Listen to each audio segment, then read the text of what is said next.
give up on you. Never, never, never. Yeah. Don't give up on you. Yeah. I've been living on the floors, I know. Fighting with my thoughts, I know. I've been trying to find a cure, I know. I got tobacco in my drawer, I know. But I don't know if I give them everything and then they'll love me. I don't know. Yeah, I told them I don't know. I was living on the floors, didn't stop, ayy. 29 seconds on my block and the feds pull up on us for life. Friends told me if I made money, I'll die. Nearly 2 years since I lost you, wanna cry. But I don't know if I give them everything and then they'll love me. I don't know. Yeah, I told them I don't know. I was living on the floors, didn't stop, ayy. But so it goes. 22 ages in deposit going slow. Trying to make a killing, they ain't give me dividends. I was only early ages, I was losing all my friends. I was, but I don't know. Scheming with the veggies in my pocket, I don't know. If I die a legend, hope they lay me with my friends. I was trying to talk to labels, they would tell me chase a trend. I was, yeah, I've been living on the floors, I know. Fighting with my thoughts, I know. I've been trying to find a cure, I know. I got tobacco in my drawer, I know. But I don't know if I give them everything and then they'll love me. I don't know. Yeah, I told them I don't know. I was living on the floors, didn't stop, ayy. 29 seconds on my block and the feds pull up on us for a lie. Friends told me if I made money, I'll die. Nearly 2 years since I lost you, wanna cry. But I don't know if I give them everything and then they'll love me. I don't know. Yeah, I told them I don't know. I was living on the floors, didn't stop, ayy. I don't know. Yeah, I told them I don't know. I don't know. Yeah, I told them I don't know. Yeah, I don't know if I give them everything and they don't love me. I don't know. Yeah, I told them I don't know. YG flows and the racism thing, I tell her, nah, it's just a BBM thing.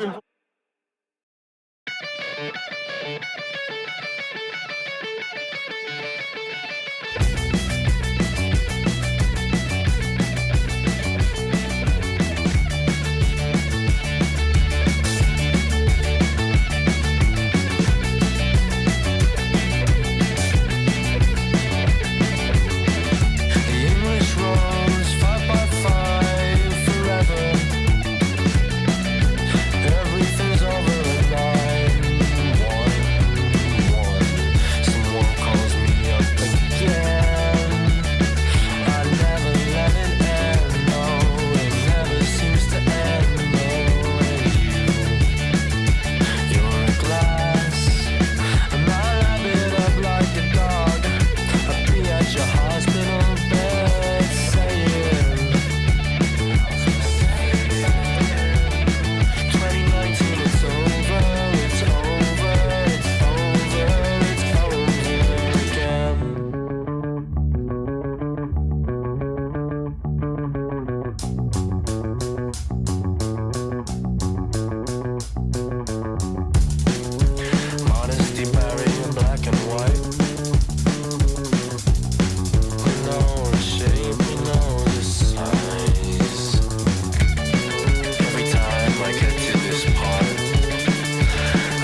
up on you by the zip. My bitch said I ain't shit.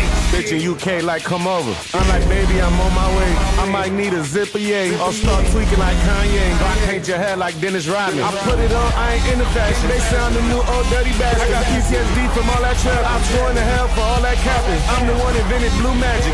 Auntie like nephew, too ratchet. Went for seafood, got 2 baskets. Up in the switch, gave him 2 caskets. What you mean? I can go and get it. I don't give a fuck if it's in Australia. Don't play with me, I'll walk to Cuba. Big Neff, the one who shoot the shooter. Gave my bitch the phone. She the recruiter. Now still in the hood like Kudaroo. Watch your words wisely and how you choose. I am not laughing, it's not music. I be blacking out, this is not just music. I be blacking out, this is not regular. Let's tap the phone, throw away the cellular. Trap look like aliens versus predators. My bitch like Martin Luther and Coretta. This is G19, I know Dan Beretta. I just get on the beat and say whatever. On the block in the rain with no umbrella. It sound like I said it, you know and I said it. Ain't paying you back, you know you dead it. You know what I did. Look like I ran track with a fifth. Look like I ran track to your bitch. You'll get dead smacked with the fifth. You'll get smacked all in your shit. Get smacked like you drunk 2 fish. Back the fuck up, you know what I'm doing. Right out the water.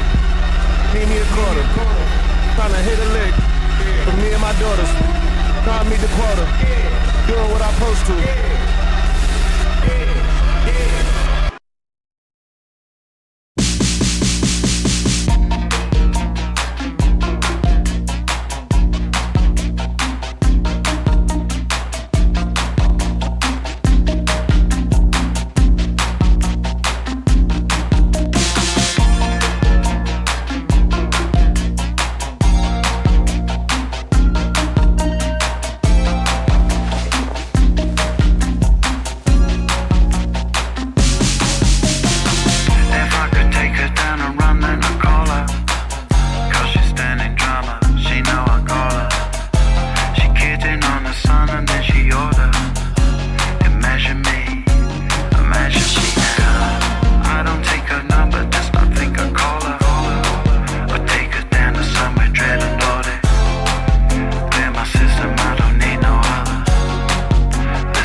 Sensor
Hi, hello, Smile.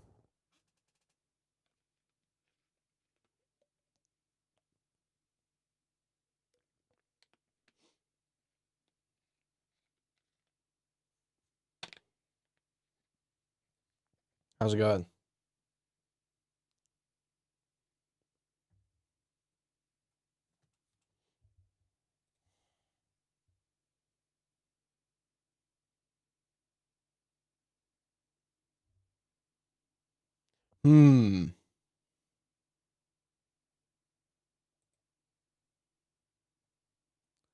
Is there anything, any media trailers or anything to look at before we start?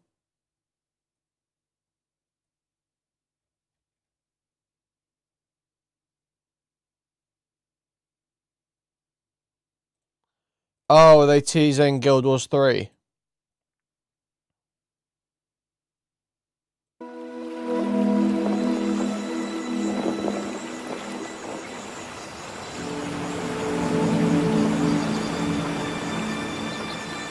I'm pretty sure it's meant to be announced soon.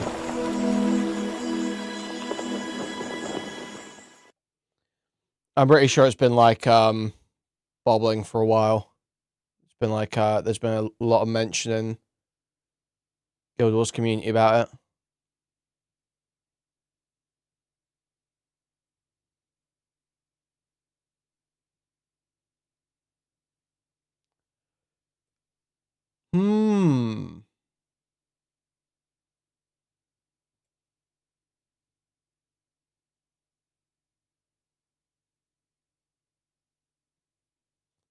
Yeah, they do need to go fucking crazy on it. You're right. It needs to really pop. Well, I'm gonna do a real. Okay, if this is coming out, I'm gonna do a real big push soon to get everyone on Guild Wars 2, like we did with Marathon. Okay, do a real big Guild Wars 2 push.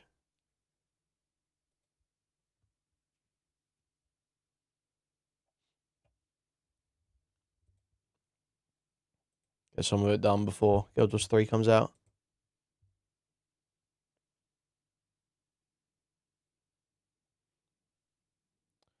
Right now, though, I spent hours today trying to get KOTOR working smoothly and modded. Does not look like shit.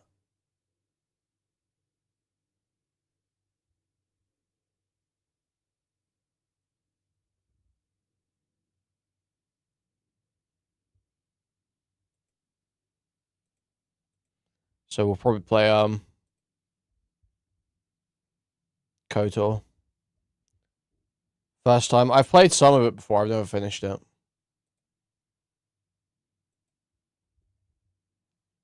One. KOTOR 1.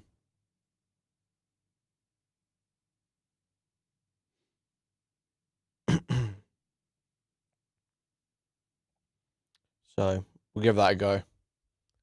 I don't know if I'll stick to it, it's kind of old. It's usually my problem with it. But we'll see, we'll give it a go. If not, I might switch over to Mass Effect Legendary Edition. Still haven't played.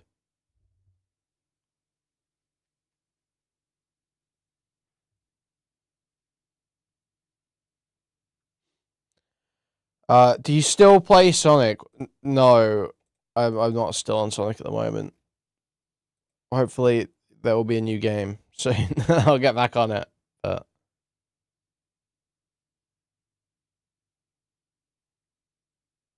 I'm not on Sonic right now.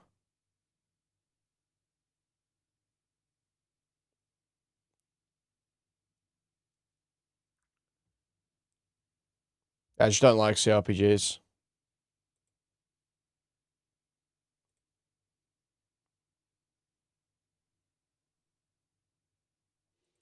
Sound EP. I think it's just because I'm like mumbling.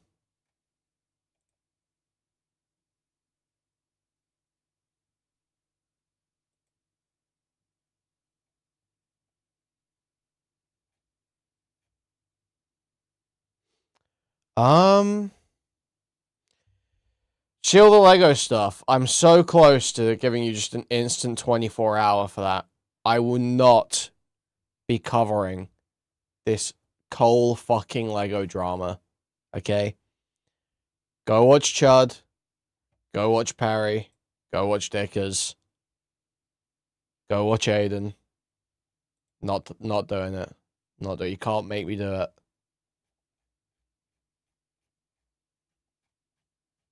I'm not that desperate enough. I'm just simply not that desperate enough. I'm simply not desperate enough.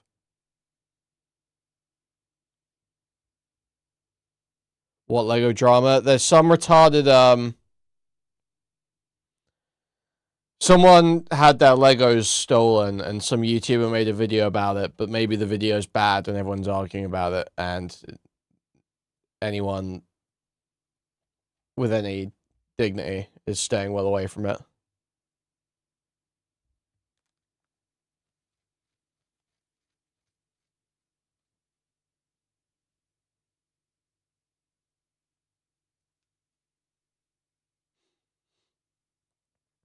You would like that the contrarian position is correct. Well, I heard Parry was having fun with that feeling.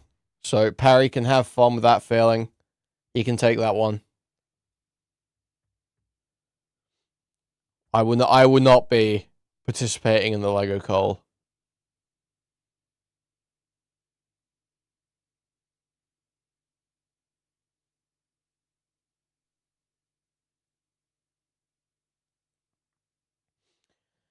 Cover the Mylan Games drama. Mylan Games had a huge stream, huge news and drama, where he said he deleted all of his million views Destiny lore content because Destiny people are mean to Marathon people. That's hate.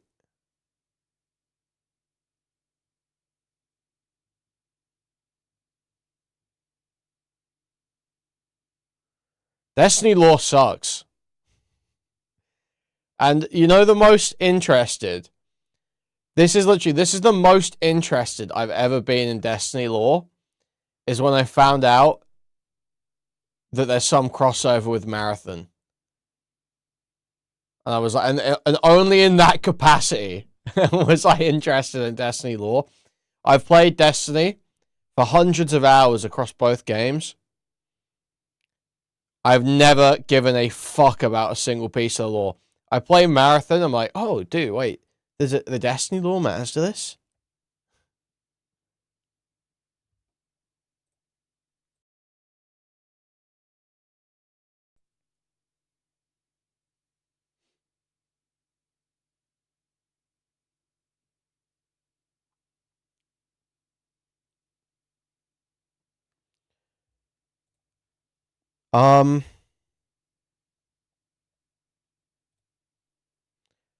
Oh, there is probably, Jesus Christ, I'm dying here.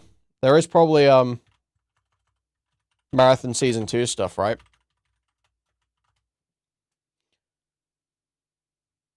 Let's have a look at this quickly. Marathon Season 2 Developer Insights. Oh wait, there was other stuff too, I think.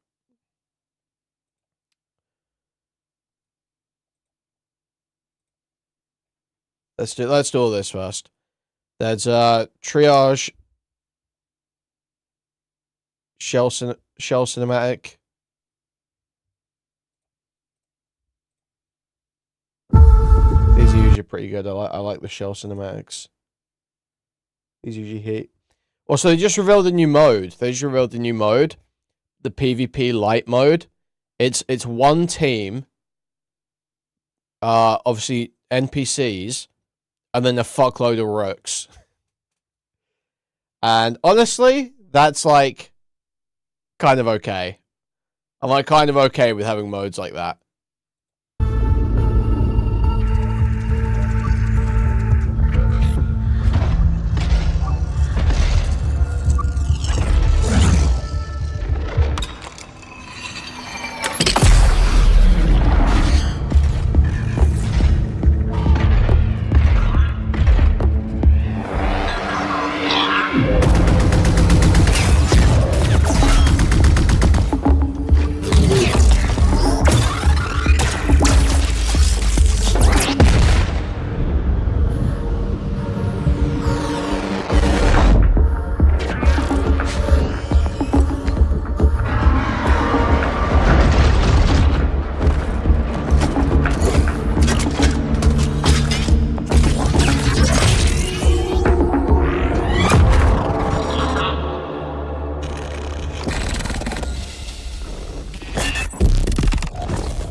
love the cinematics, man. They're epic. And there's the Nightfall cinematic.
Enemy types?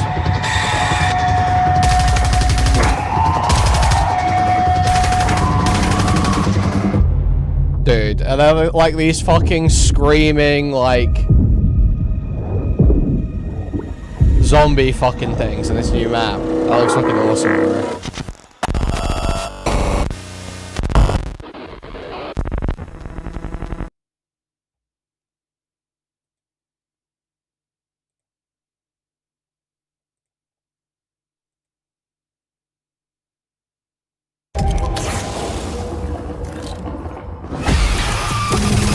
When a player starts a new season, What is Marathon even about?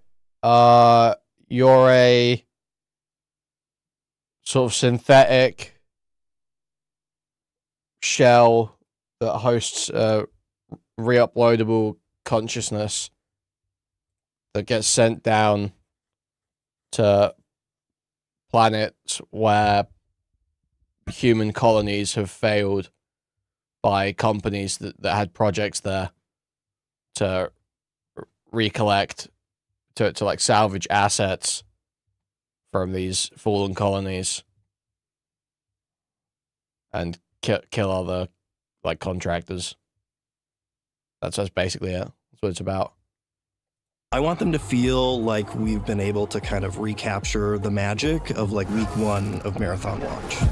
Everything is new. You don't know what's valuable yet. That feeling of discovery is going to be exciting and kind of push you to new stories and new journeys along your seasonal progression. The core thing we think about is how is that journey going to be interesting and fresh, and how is it going to provide players different choices? I think it's going to be a really exciting time for people to sort of like chart a new course and sort of like finding their own new path.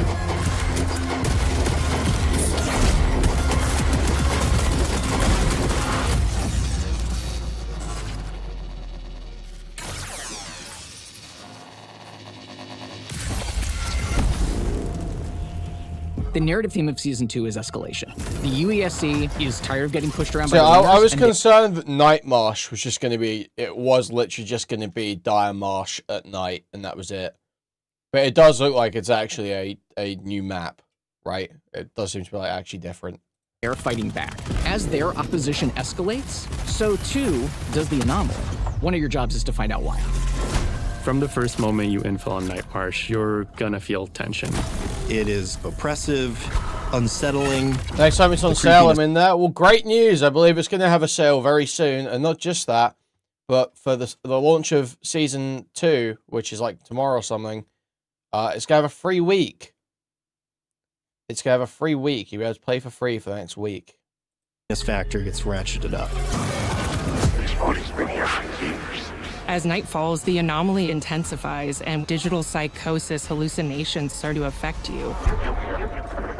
Confusing, fragmented vocals and messages that really start to play with what the player is hearing and making them question what's in their head versus in the real world. Upon landing in Nightmarsh, all players will have an equipped flashlight by default. Nightmarsh is this interesting counterplay of, do I go to the places where there is light and kind of comfort and safety? But doing so makes you a lot more visible to people who are hiding in the dark. When you are in those shadows, you want to have equipment that allows you to see in the dark using your cybernetic eyes. We really leaned into LiDAR as kind of our mechanic for runners to navigate in the dark. Once you start accumulating these tools and upgrading your loadout to be specifically tailored to fighting on Nightmarsh, you're going to become far more powerful. One thing we saw resonate with players from maps like Outpost was the way you could work your way through the map and earn access to treasure. That's the core principle of what we're looking to do on Nightmarsh. Players have kind of seen that there are maybe elevators or staircases up to something that has been closed off, and in Season 2, you're going to gain access to that space. This is the observation deck and science lab where the UESC has been studying the anomaly. That's going to be one of the most heavily guarded areas of the map. In there, it's going to be juicy loot. Ultimately, the real test of mastery on Nightmarsh is, can you get into Upper Complex and can you raid that UESC treasure room up there? In Season 2, Sentinel is a new defensive shell. They're optimized for controlling space. So this meant to have like grenade tools counterplay, that right? you're able to deploy into the world to fortify an area and keep others out. You're able to put down this defender system that shoots down grenades out of the air. Whenever you take explosive damage, that's going to be a big buff to a bunch of your resistances. And additionally, when you're surrounded by enemies, your small arms are going to have increased reload speed and ready speed. Players are getting really good at gap closing and getting right in your face. But now with Sentinel, you throw down a snare mine, and whenever anybody gets close to it... Cryo must pick. Yeah, I feel like cryo runs are going to be just like guaranteed triage Sentinel. Otherwise you lose at this point, right? They're stopped in their tracks. You have an ability to be able to track. They literally will slide up from their sleeve and get a heads-up display. Snare set. I think they've nerfed how Signal Jammer interacts with Recon's ult too. So it may be now that it's Recon Triage Sentinel. Whenever anything is moving around, they're going to show up as a little blip. And that allows you to know where your threats are coming from, deploy all your tools, and give the information you need to effectively defend your area.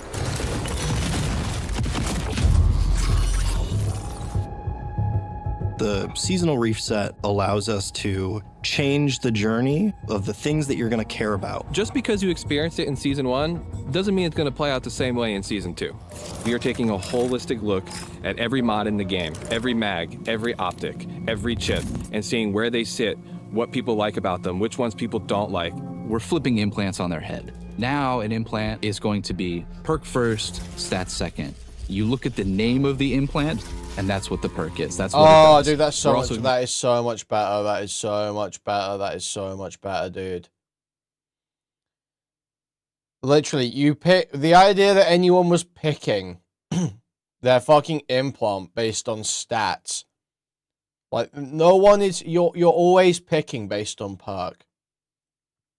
You know, if you don't have any really good perks, then maybe you look at stats. But generally, you're looking for like a good perk. That's what you're looking for from the implants. Going in and changing the rarity and the drop rate of some of these things. So no, I haven't really played Tarkov. I played like a couple hours, didn't really get into it. Maybe you got real used to seeing in Season 1. You might find a little less often in Season 2, and you're going to have to form a relationship with a new Old Reliable. There are going to be 2 new weapons being added to the sandbox. First one is the KKV. It's a small arms SMG with an integrated suppressor, and it is excellent at just mowing down anything immediately right. Add it to the sandbox. First one is the KKV. It's a small arms SMG with an integrated suppressor, and it is excellent at just mowing down anything immediately right in front of you. Shotgun rushers, watch out.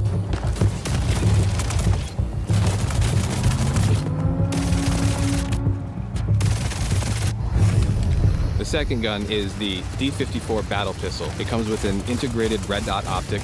We really see this as an excellent 1v1 strafe dueling weapon. You know, things are going crazy. Put that sniper back on your back and just pop out the D54 battle pistol and you are just ready to go.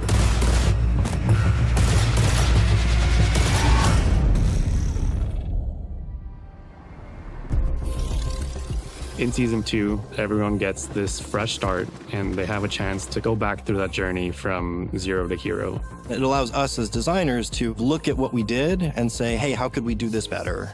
We've taken a look at a lot of our contracts, like in a single run, heavy traversal. I know everyone loves going from bio to field maintenance.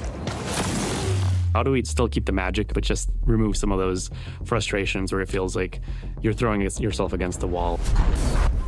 We're looking at things like material costs and how you're earning faction reputation, how you're earning it as a solo, how you're earning it as a crew. One of our big goals is that most Marathon players can actually max out their faction upgrades and get to VIP ranks.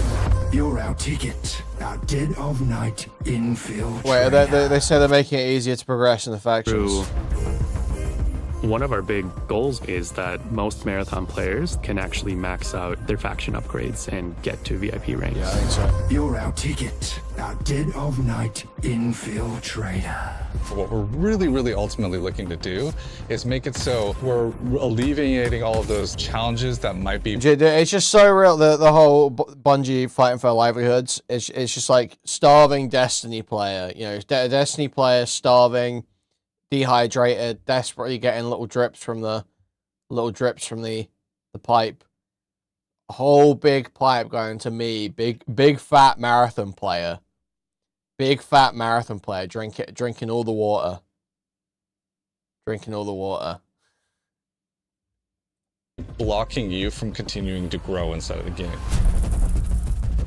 In Season 1, everything was tied to faction upgrades. If you want extra melee damage, you were having to rank up Arachne. With the Cradle, you get a single screen with all the runner shell stats, and you're able to pick how you're distributing points. Cradle XP comes from smashing down gear that you don't care about. You can batch, select a whole bunch of stuff, turn it into Cradle XP, and now you've got more stats for your runners. If you want to be the fastest runner on Tau Ceti, you can just go all in on agility right from the start. And we're not gonna penalize you for wanting to reset. If you wanna pull all your stats out of one and put it into something else, you can. That system is going to give players, I think, a lot more freedom to pick and choose how and what they want to upgrade than the faction upgrade system offered previously. As we're continuing to build seasons in the future, not just Season 2, but Season 3 and Season 4, we're going to keep hammering at how do we make it so everyone really appreciates that survival journey better. What can we improve? How can we shift this experience to just be cooler, just be more fun? I want to be able to have our game be this launching point into a whole bunch of different experiences and stories that players can have. That's sort of where it's leading to, is sort of how do we discover new frontiers for that gameplay.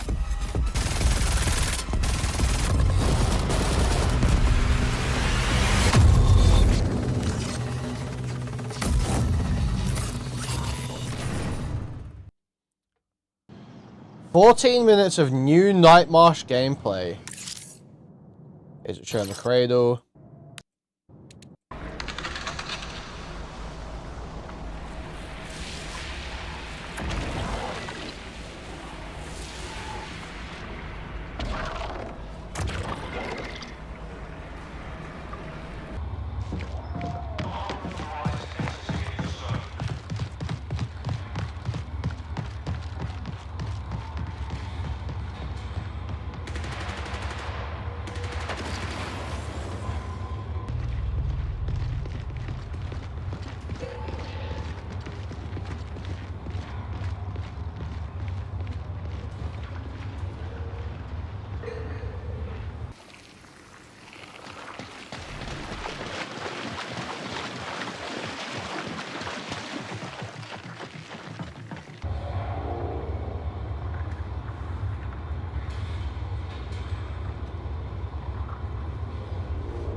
Oh yeah, they're like exploding too.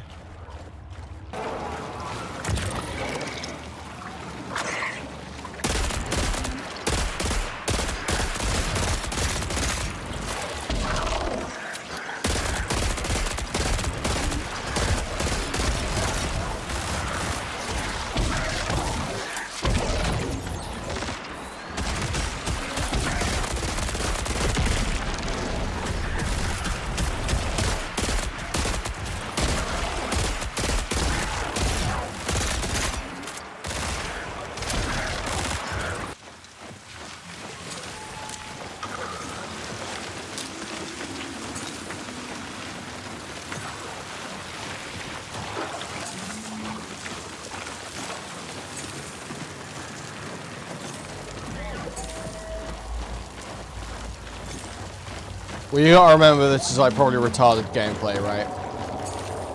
It's probably, I don't know if you're meant to stand there fucking standing around shooting at those things.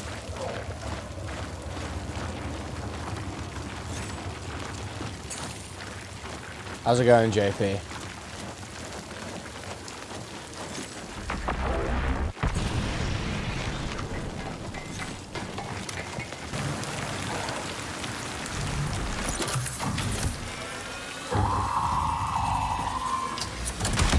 I'm not focusing on gaming.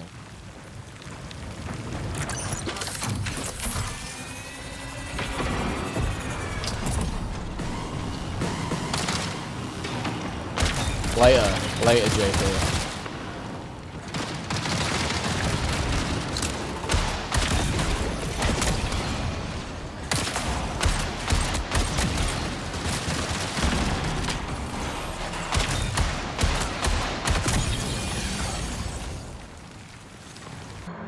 I'll say rape later.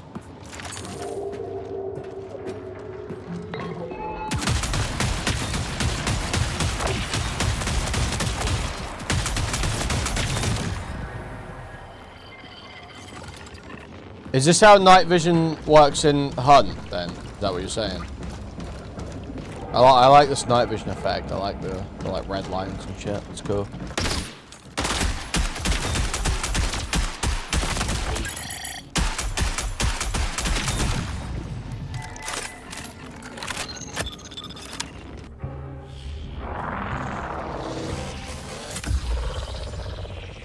Raw Night Marsh gameplay. Okay, let's see it. Damn, it is dark as shit.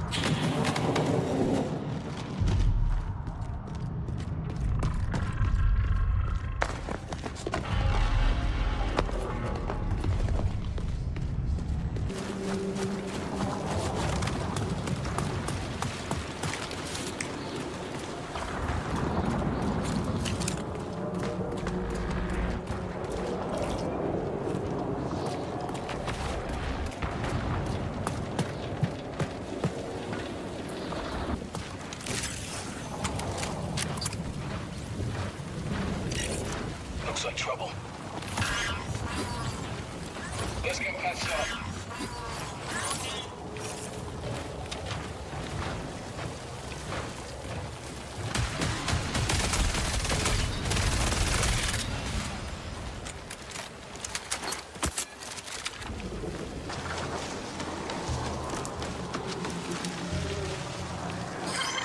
High-value transport drone detected.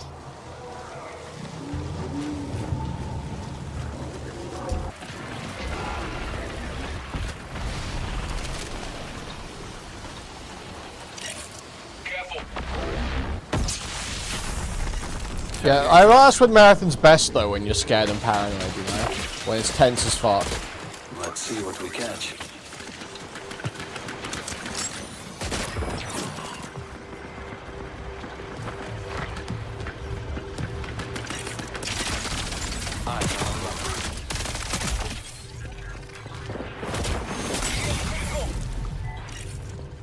Yeah, this looking good. This looking awesome.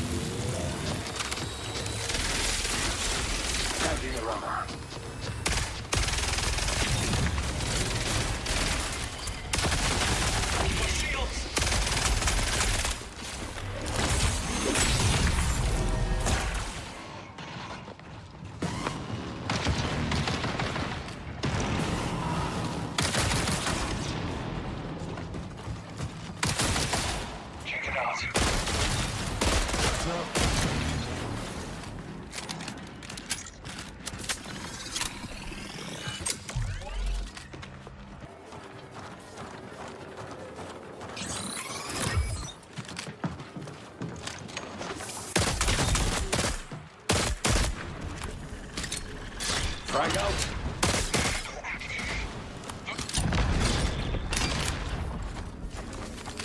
What's it? Is that a heartbeat sensor? What is this? Defender out.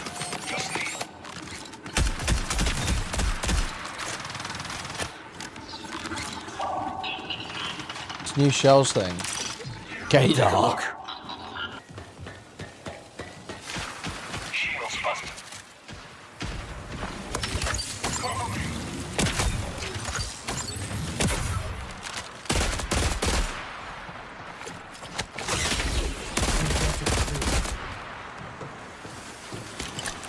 Sending flag.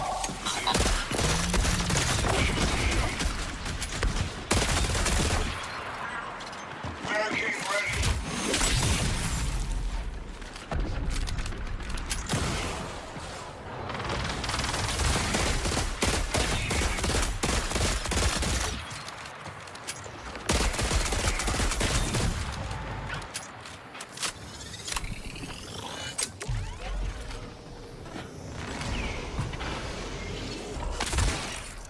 Track this threat.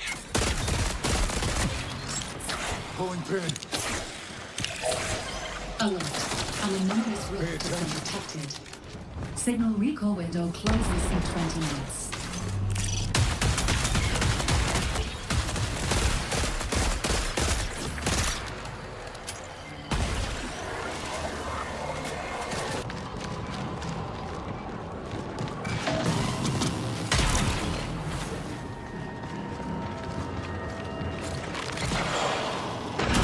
Okay.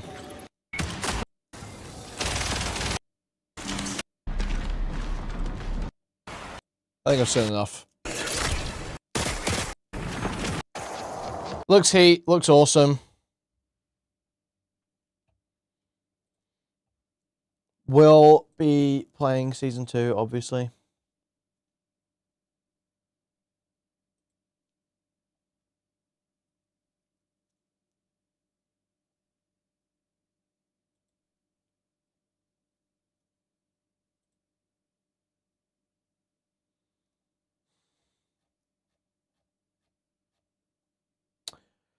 Okay, what are we starting with?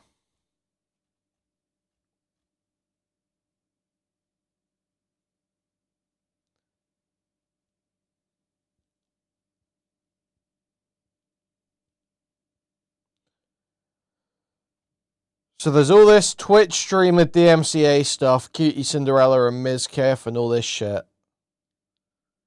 There's more Hassan banned from the UK discussion, or Counterpoints has called me out for my anti-US military takes, for my anti-veteran takes.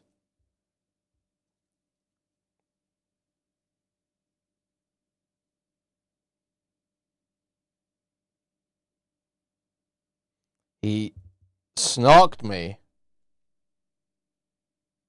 on stream today.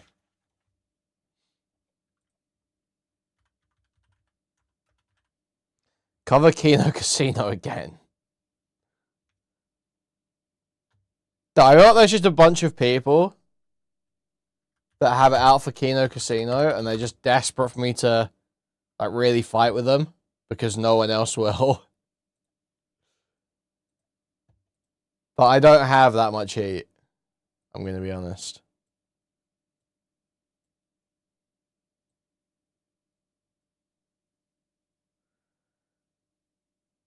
See, he talks about me for fucking ages, bro. He really does just bang on about me. This guy's upset. This guy's obsessed.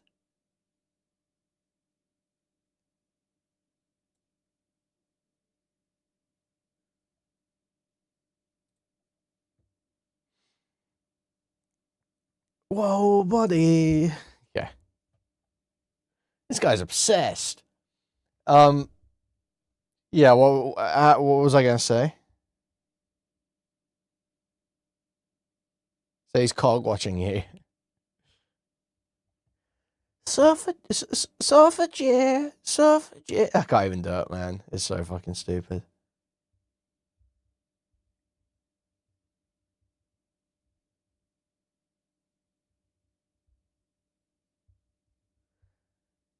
Ashton, this is insane. This is insane.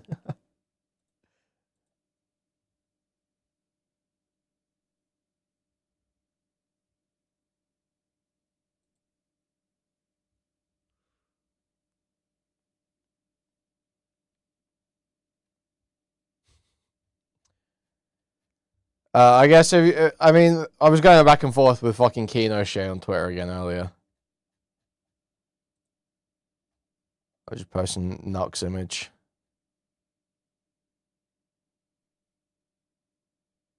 But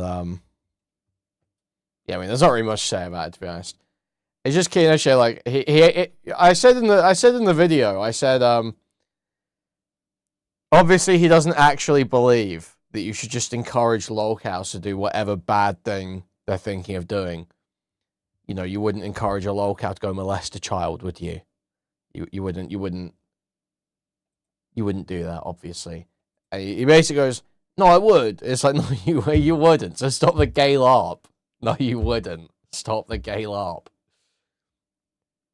It's like, he literally tries to come back. He literally tries to come back with the it's just memes, man. It's just memes, man.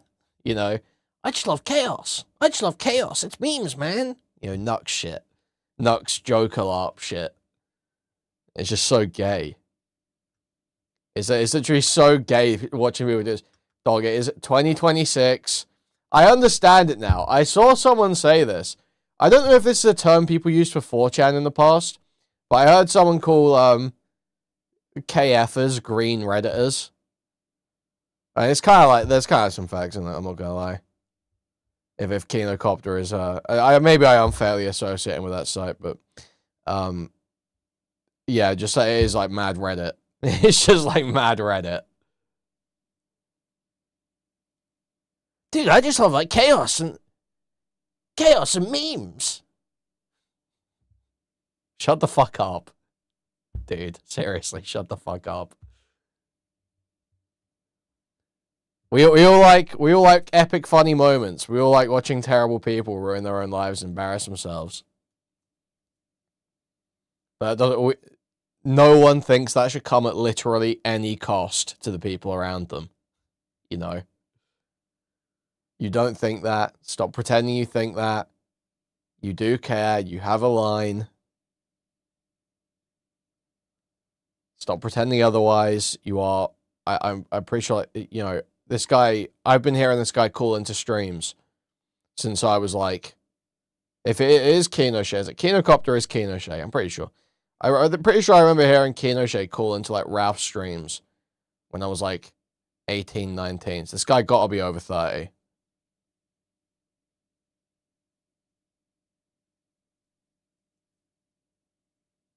You know, and you're still talking about, dude, it's like chaos. You don't understand the chaos and the memes. You don't understand A-log culture, tourist. That's what he said to me, unironically.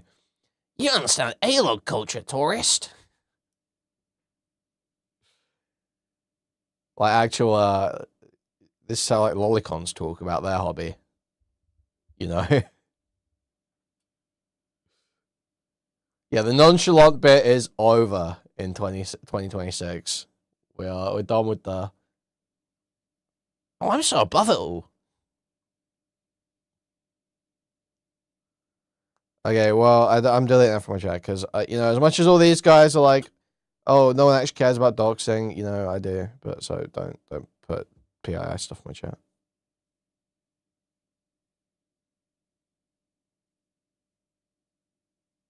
But that's sad. That is embarrassing.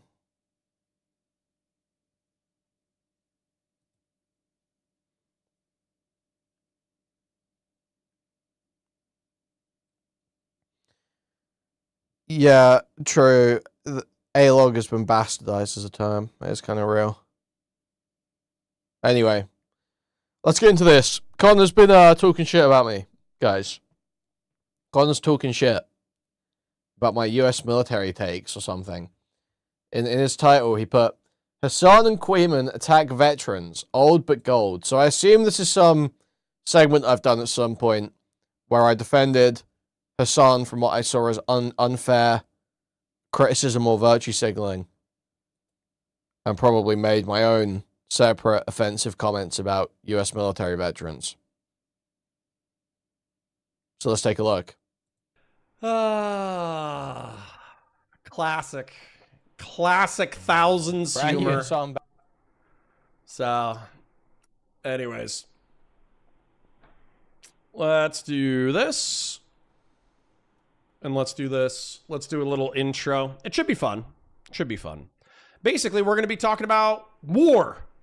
And we're going to be talking about veterans and suicide and homicide and geopolitical conflict and lefties being maybe on average smarter than conservatives, but on the whole, still having an incredible amount of Dunning-Kruger and being wildly ignorant of current events and violence. It should be fun. So let me go ahead and make sure that the video quality is sufficient in order to be okay. And let's is this gonna? Do I not understand how sniping jobs work? Is that what this is gonna be? Try and get cracking. Hi guys, welcome to Counterpoints. My name's Connor. I'm a science fiction, politics, and philosophy nerd, a Marine Corps and law enforcement veteran. I would argue a real Republican, and I'm trying to be a rhino. I'm trying to be a Republican who is honest, has integrity. Dude, he's doing a segment for this and everything. Wow, look at I this. got a little bit of content for you today. So recently, Hassan Piker got The in video's trouble. quiet. He was trying to travel to the United Kingdom in order to give a speech. There were media outlets, conservative media outlets in the United Kingdom, who said that if you are going to ban ban right-wingers from traveling to the United Kingdom, then Hassan Piker has said vile, cruel Wait, what was that? right outlets in the United Kingdom, who said that if you are going to ban Hassan... No. ban right... No, Connor is like totally misportraying the story here. It was not the outlets. The argument being made is not, oh, if you're going to ban right-wingers, then you should ban Hassan too. They don't really ban right-wingers. They had a bunch of people come over and say totally insane shit for Unite the Kingdom, both last year and this year. They don't really ban right-wingers. You have to be like Kanye West level to get banned. You have to say, I'm going DEFCON 3 on Jewish people. If you're a right-winger. So that was not the argument made. The argument made was you shouldn't let this radical, extremist, anti-Semite into the country after we've had a bunch of anti-Semitic terrorist attacks. That was the argument made. It was not a hypocrisy argument that was made to have his visa revoked. So that's immediately irritating to me. Like, GB News made that argument, but that's one media outlet that nobody really boomers kind of give a fuck about. But the government don't make decisions based on it. It was about like Labour Friends of Israel and all this shit, all these lobby groups. Wingers from they had Nick Shirley in the country, like traveling to the United Kingdom. Then Hassan Piker has said vile, cruel, and evil shit that is fucked up enough that he should be likewise banned from the country. And what actually happened is they revoked his visa. For now, he's not allowed to travel to the United Kingdom, which I think is funny. Now, within the past 24 hours, I bumped into this content. It is a little bit older, but it is Kuihman reacting to Hassan Piker discussing veterans and veterans issues in reference to the United States military. It might be a little bit reacception because we got some Hutch in here, we got some Kuihman in here, we got some Hassan Piker in here. But the truth is that the topic at hand of how should veterans perceive the war on terror, how should we perceive American empire, how should we perceive our role on the world stage, how should we treat veterans, is all on the table. And I think it's all interesting. So let's go. If somebody said, hey, I have a problem with black people, and then started jumping into crime rates, that would be exactly the same thing as what he just did. Wow, this one's gonna follow him for a while, you guys. That is a wild thing to say. Your dead friend's immune from any criticism or judgment because he did it to figure out his head, figure out his life. So brand new Hassan banger, guys. Brand new Hassan banger. Everyone's upset over this Hassan clip. Let's take a look and figure out why. So he's responding to a chatter when he says this. 15 years out from Iraq, eat my balls.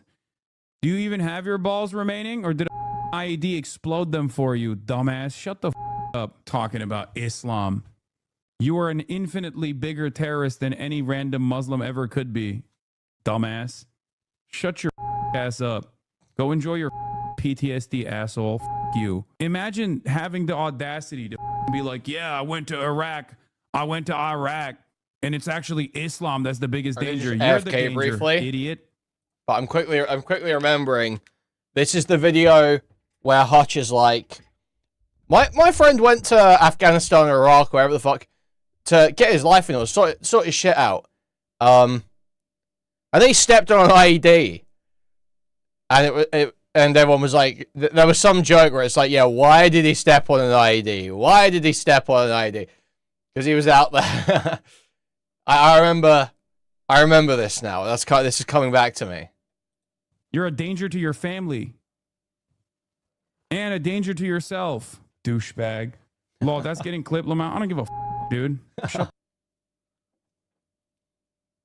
So we're already hitting my favorite. If you go to Iraq and you learn that lesson, you realize. Okay, we've already hit my favorite talking point. I think you guys know where I'm going to. Iraq Body Count Project. This was originally created by... Is he just going to say, oh, the US actually did try to conduct a moral campaign?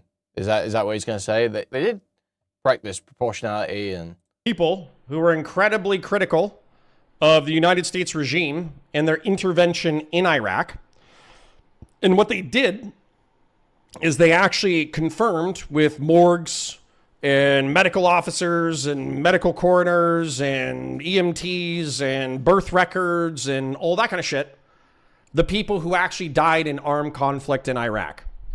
Now, what's interesting about this is that if you actually go to the stats, you can correlate, you can create multiple graphs. So all Iraq, any perpetrators using any weapons, you can actually isolate IEDs. You can isolate small arms. You can isolate indirect fire. But what's more interesting to me is U.S.-led coalition, no Iraqi state forces, or U.S.-led coalition, including Iraqi state forces, Iraqi state forces without the coalition, all anti-government occupation forces, Islamic State. Okay? And so the reason why I like doing this is because if you actually take a look at the stats of coalition-confirmed homicides, they are a huge spike during the invasion. Obviously. During the invasion, they're going to be killing the shit out of people. But if you look at, as it rolls on, 2004, 2005, 2006, 2007, which was arguably the most violent time in Iraq, and then if you look at the rise of ISIS, coalition homicides were maybe 10%, maybe 20% of total homicides in Iraq. And then if you go add in the Iraqi state forces, it's still, these are the people who are fighting alongside us. It is still maybe 20% of the homicides were committed by Iraqi state forces. So, okay, so what's the point I'm here? not trying to be too much of an asshole up front because I know I might be fucking with your perception of the war on terror. But Ali Katyal says, that's cool. Who made that tool based on what data? I mean, you can go check it out. Incidents, individuals, recent events, submit information, analysis about IBC. So, I mean, if you want to read it, here's the about section. So, if you want to read that on your own time, go ahead. But effectively, the point is that people misunderstand why or how the Iraq conflict was committed, which is effectively, and we have like so much video evidence, firsthand testimony, military veteran stories and all that kind of stuff. And if you listen to a leftist talk about Iraq or Afghanistan. I don't think, okay, you know, I could be like totally crazy. The way I don't hear like lefties talk about the methods of war in Iraq in the same sort of, like, obviously it's not like a 20th century war, you know what I mean? It's not like they weren't like Vietnam, you know, dropping napalm. I mean, well, you know, but you know what I mean? It wasn't like this total scorched earth conflict. I don't think people really. I don't hear it presented that way. I really don't. Yeah, exactly. Just phosphorus. Just phosphorus. Yeah, I'm pretty sure that's true. I'm pretty sure they use phosphorus in Iraq. Is that not true? Yeah, white phosphorus was used illegally. Yeah. Either way, look, not the point. It's different to a 20th century like Vietnam War. Is the point? It is not, you know, the way it's spoken about.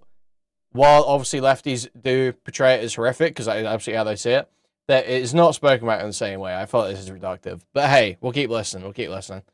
What happened was it was just the scene from Full Metal Jacket. I'm actually not going to play it because I know that'll get copyright struck. But there's a scene from the movie Full Metal Jacket where an M60 gunner is clearly just firing at civilians. They're just people in a rice paddy, no visible weapons, and he's just laying into them with an M60 machine gun.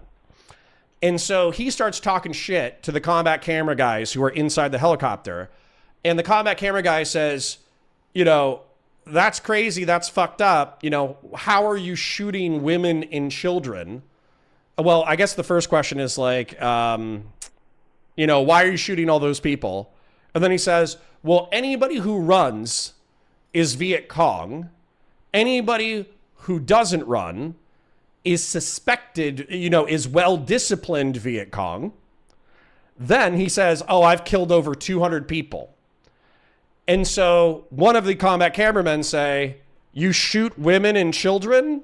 And he's like, yeah, sometimes. And he's like, how do you shoot women and children? And he's like, it's easy. You just lead them a little less. Clearly saying that he's making no moral consideration about slaughtering harmless women and children.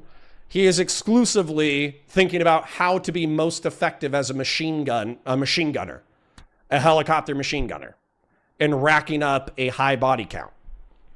So if you talk to a leftist, that's how they think all Americans perform at all times. We're just walking around in Iraq. We see a child and we're like, lol, probably an insurgent. Bang, bang, bang, bang, bang, bang. You know, that might be how they like that. They will talk. I will hear people talk about it that way, but it's usually sort of glib. It's usually a bit tongue in cheek, and it's usually to piss off someone like Connor. That's usually the case. I don't think. Okay, it's people say, is that not true, guys? It's like they're being a bit glib about it. I don't think people literally think that's just how it goes. They don't just. It's not like literally. Every US Marine is just walking around doming every kid they think they have even the remotest pretext to fucking shoot. I understand that is like the joke presentation of the US military. I don't think people generally believe that is literally what's happening. But okay, we'll keep going. Maybe that's not even Connor's point. We'll see. A woman carrying her groceries and we're like, lol, she's probably an insurgent. Bang, bang, bang, bang, bang, bang, bang. But that's not what the stats bear out at all, nor is that the experience of most people who have served in American armed forces.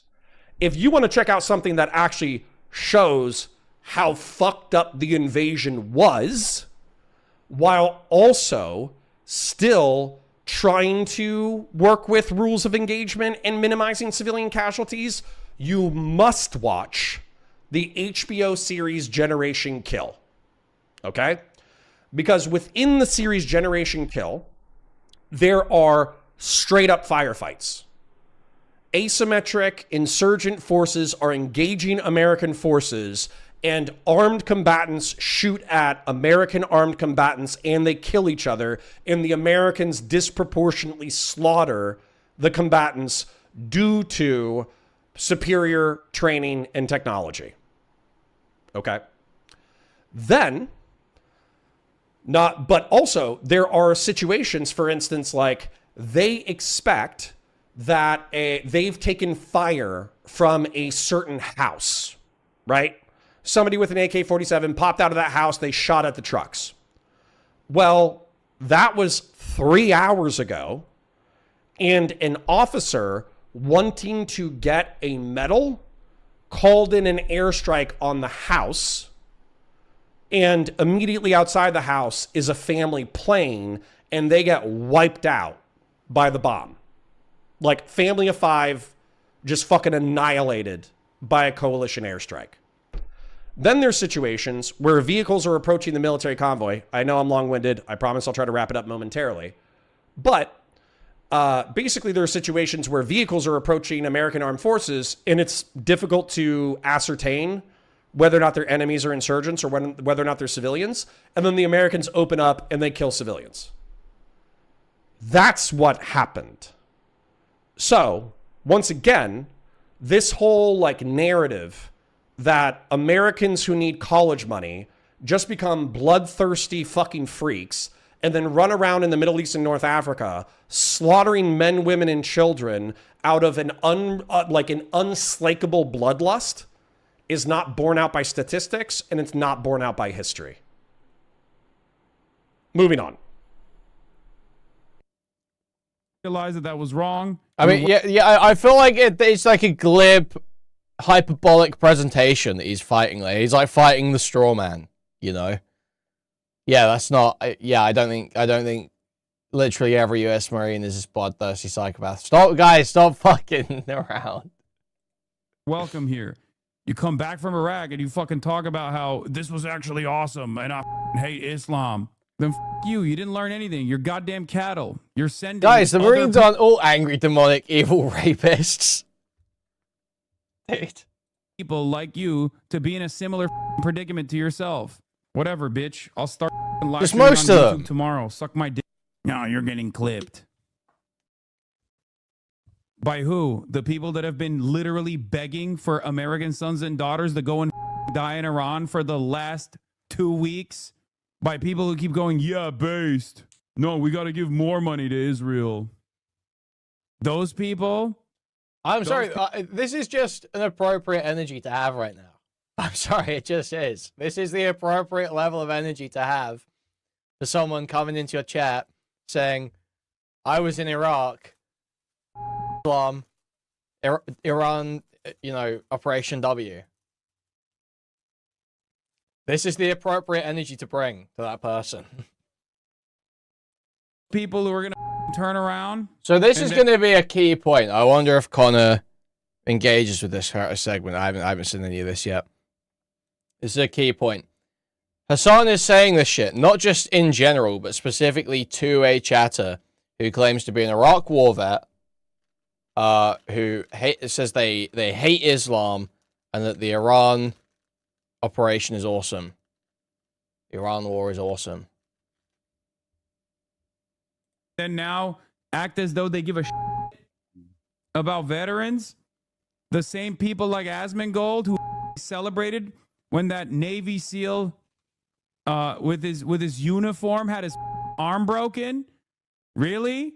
That's what we're doing? If Twitch can apply this double standard when one veteran is getting their arm broken by an American congressperson for opposing America waging Israel.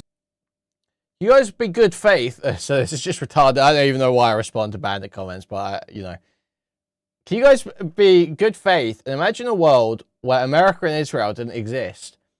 Yeah, America would be a colony, and they'd have a couple of MPs, and they'd keep fucking quiet, and they'd be happy about it, and the whole world would be a better place.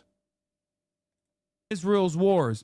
When Twitch doesn't ban Asmongold for laughing at that and saying, yeah, based, and that he deserved it, when Twitch literally doesn't say a single damn thing about that, but then turns around and tries to ban me for this platform. I will never come back here.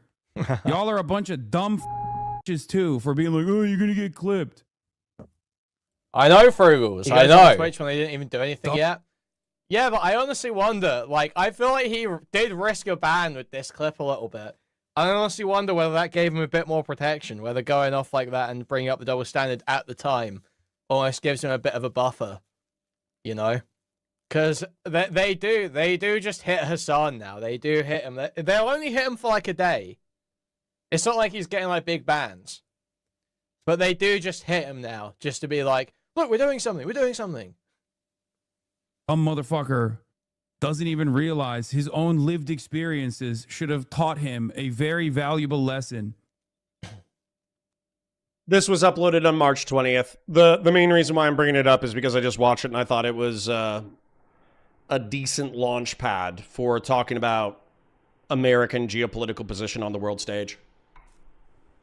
Well, yeah, we had this discussion last night about whether veterans should be a protected class, and it makes total sense for like a lot of things, especially when, like we said, when you had the draft, like you didn't want, like it could cause problems in society if you could turn like huge swathes of the population down based on veteran status for jobs and shit like that. So there are reasons to have it as a protected class, but it certainly shouldn't be treated the same as being like black. You know, you chose to do it and got a lot of benefits from it. No way. Horse God says no one understands the stress and anxiety caused by deploying to Iraq on end and having to visit the same Burger King as your only option outside the DFAC. Dude, so Al-Assad Air Base Burger King. Dude, this is literally the most American shit in the world. Dude, the worst part about being deployed to a foreign country to shoot a bunch of brown kids is the fact that all you've got to eat is Burger King. There's only a fucking Burger King. No McDonald's, no nothing. But I can't do it, man. I can't do it. So you guys were saying you've ever had good Burger King? Yeah, you know one of the good places that I had Burger King? Al-Assad Air Base. I sat at these benches in 2007. Okay? What happened, because the American military has a long logistics tail. Okay? A very long logistics tail. And so, on Al-Assad Air Base, Al-Assad Air Base would take indirect fire sometimes, but that's really all that happened on Al-Assad Air Base. ISIS tried to take it in like 2013 and actually got into a firefight with locals. Local American armed personnel. They got into indirect fire onto the base during ISIS's taking over. They were firing random indirect fire into Al-Assad intermittently, but the chances of actually getting hit by a mortar was incredibly rare. Because let me show you something real quick. Not YouTube. I need to go to Google Maps. Al-Assad. Okay. We get it, man. We get it. We get it. Pushed or fired at or hit with. Some of this I'm just gonna skip through, okay? I'm trying to think of like another Burger King war equivalent. stories. Holy shit. But let's say like you're angry that you got a speeding ticket from a cop. And then you go to the DMV and you're like, I can't believe you gave me a ticket. You're a fucking piece of shit pig. All you do is you oppress, you just oppress Americans by giving them seatbelt tickets. You should kill yourself. And then the DMV worker is like, what the fuck did I do to you? You can be a baby killer poke. Yeah, I mean, like if you're like a drone pilot. Intel guy who actually makes kill packets, or there are high-speed, low-drag pogues, but I would say even among, so let's say that only 20% or 10% of them were were infantry or people who did infantry stuff, then, and I'm pretty sure it's only like 1% of the armed forces are infantry. But let's say that like combat arms, right? Let's only say that like 5 to 10% of the military is combat arms. Then even amongst the pogues who are making up the remaining 90% of armed forces, maybe 5% Pogues, of like them like in Star Wars. or 10% of them have cool jobs. So yeah, once again, it's like getting from a ticket from a cop and then yelling at the person who works at the DMV, you know? So anyways, moving on. It was a job that you picked. So nothing really controversial about that clip, in my opinion. I understand some people may disagree. I know some Yankoids may disagree, but not really anything controversial or contestable about that clip. I think that's totally reasonable. I think some dickhead fucking Iraq veteran. Jesus Christ, my camera's frozen. Some dickhead fucking Iraq veteran coming into chat, bragging about what they did, crying about fucking Islam, talking about how Islam's a big danger, and supporting the Iran Operation Epic Fury. Is deranged and retarded, and that person deserves to have very rude things said to them, tailored to them, because they are a disgusting, low-life, degenerate waste of space who probably voted for some of the most disgusting shit to happen in the modern world. So totally reasonable from Hassan there, in my opinion. See, and I think you can, sorry for interrupting, but I think you can only carry this energy if you assume that 80 to 99% of people are like bloodthirsty infantrymen who love slaughtering. Okay, retarded. Not true. Is he even following what's happening here?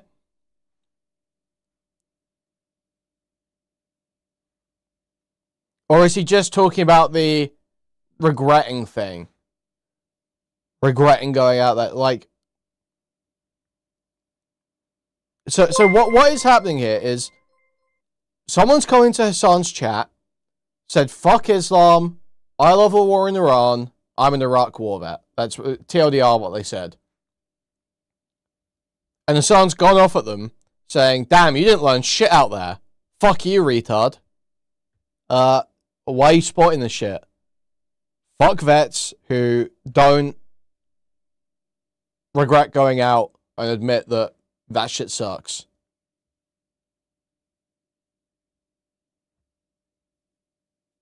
That's what Hassan says. I don't think any of that requires you thinking that all Marines are just like bloodthirsty psychos. That's not required. Brown people for shits and giggles. I think that's the only way that you Thank you for the $2. Thank you. What Kuihman just said and have it be logical. But anyways, moving on. Opinion, in my humble opinion. And the other thing, key thing here, is it was targeted to that person. Hassan did not say stuff about all veterans. Hassan did not say he hates all veterans. Hassan said he hates veterans who support other people getting put into the same awful situations, doing horrible, fucked up, illegal shit as they did. If you don't come away from Iraq thinking that was bad, that shouldn't happen again, then fuck you. Then fuck you. That's not all veterans. That's a set of people who did a set of actions and have a set of beliefs. It's not just all veterans. It's not just all veterans. It's fucking retarded to pretend it is. So let's take a look. What sort of fucking retard? What sort of absolute fucking idiot? Zero reading comprehension, zero critical thought. Moron. Subhuman fucking fat moron would take that to be about all veterans. I wonder. Nicholas Diorio, come on down. 3:17 is the timestamp we want here. Already been community noted, but big new Hassan clip dropping Painful. right now. Enjoy it. 15 years out from Iraq, eat my balls. Do you even have your balls remaining, or did a fucking IED explode them for you, dumbass? Shut the fuck up talking about Islam. You are an infinitely bigger terrorist than any random Muslim ever could be, dumbass. Okay. Sorry, there's another detail that needs to be pointed out. Random Muslim, sure. There's what, like 2 billion Muslims on the planet? So the amount of jihadist terrorists is probably less than, like, I don't know, 1 million, 5 million. So if you compare the average American military member who might have indirectly supported military operations and or participated in grunt operations, then you could say that the American military member, by being a part of the American military, engaged in more violence, not terrorism. I think there's a distinction here that I would actually reinforce, than an average Muslim. But, like I cited to you earlier in the Iraq Body Count Project, 80 to 90% of casualties in the Iraq conflict were perpetuated, by jihadist militias. So, to pretend that this is what frustrates me. I know somebody said this earlier. They were like, oh, well, since leftists think systemically, even though the jihadist terrorists perpetuated violence, they actually assign the invasion as the cause. Therefore, all the violence that jihadist terrorists engage in is at America's feet. But I'll tell you why I think that's silly. That's like a super reductive version of that argument. Again, I feel like Connor is fighting a straw man there. That is like a super reductive version of that argument. To say it's all at their feet is just obviously untrue. But it was a, ostensibly illegal war conducted based on bad intelligence that key people knew was bad. Right? It was poorly justified. It's not as crazy and illegal and just baseless as, Trump stuff, but it was still not legit,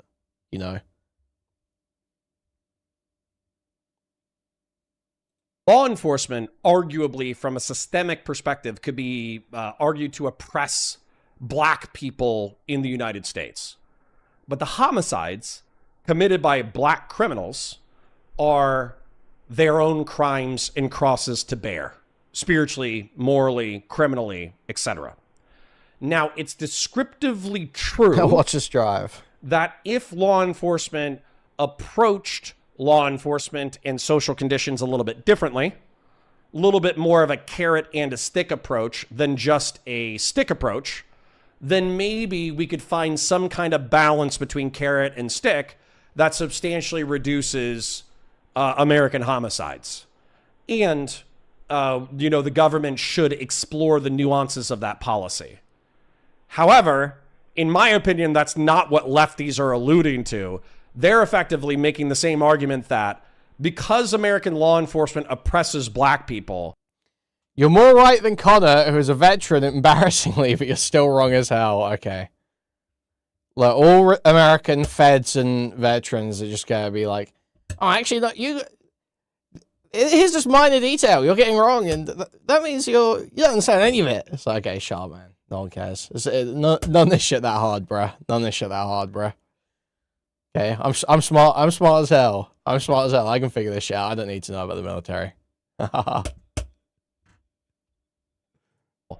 Every homicide committed in America is actually the systemic responsibility of law enforcement.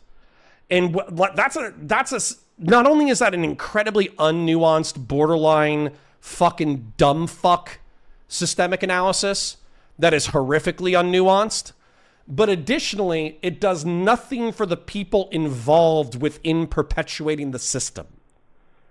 So, once again, I submit to you the following, that this is dog shit, ahistorical, psychologically stupid, statistically wrong perspective. And yet, what I'm additionally trying to communicate to you is that I think Kuihman is probably above average intelligence.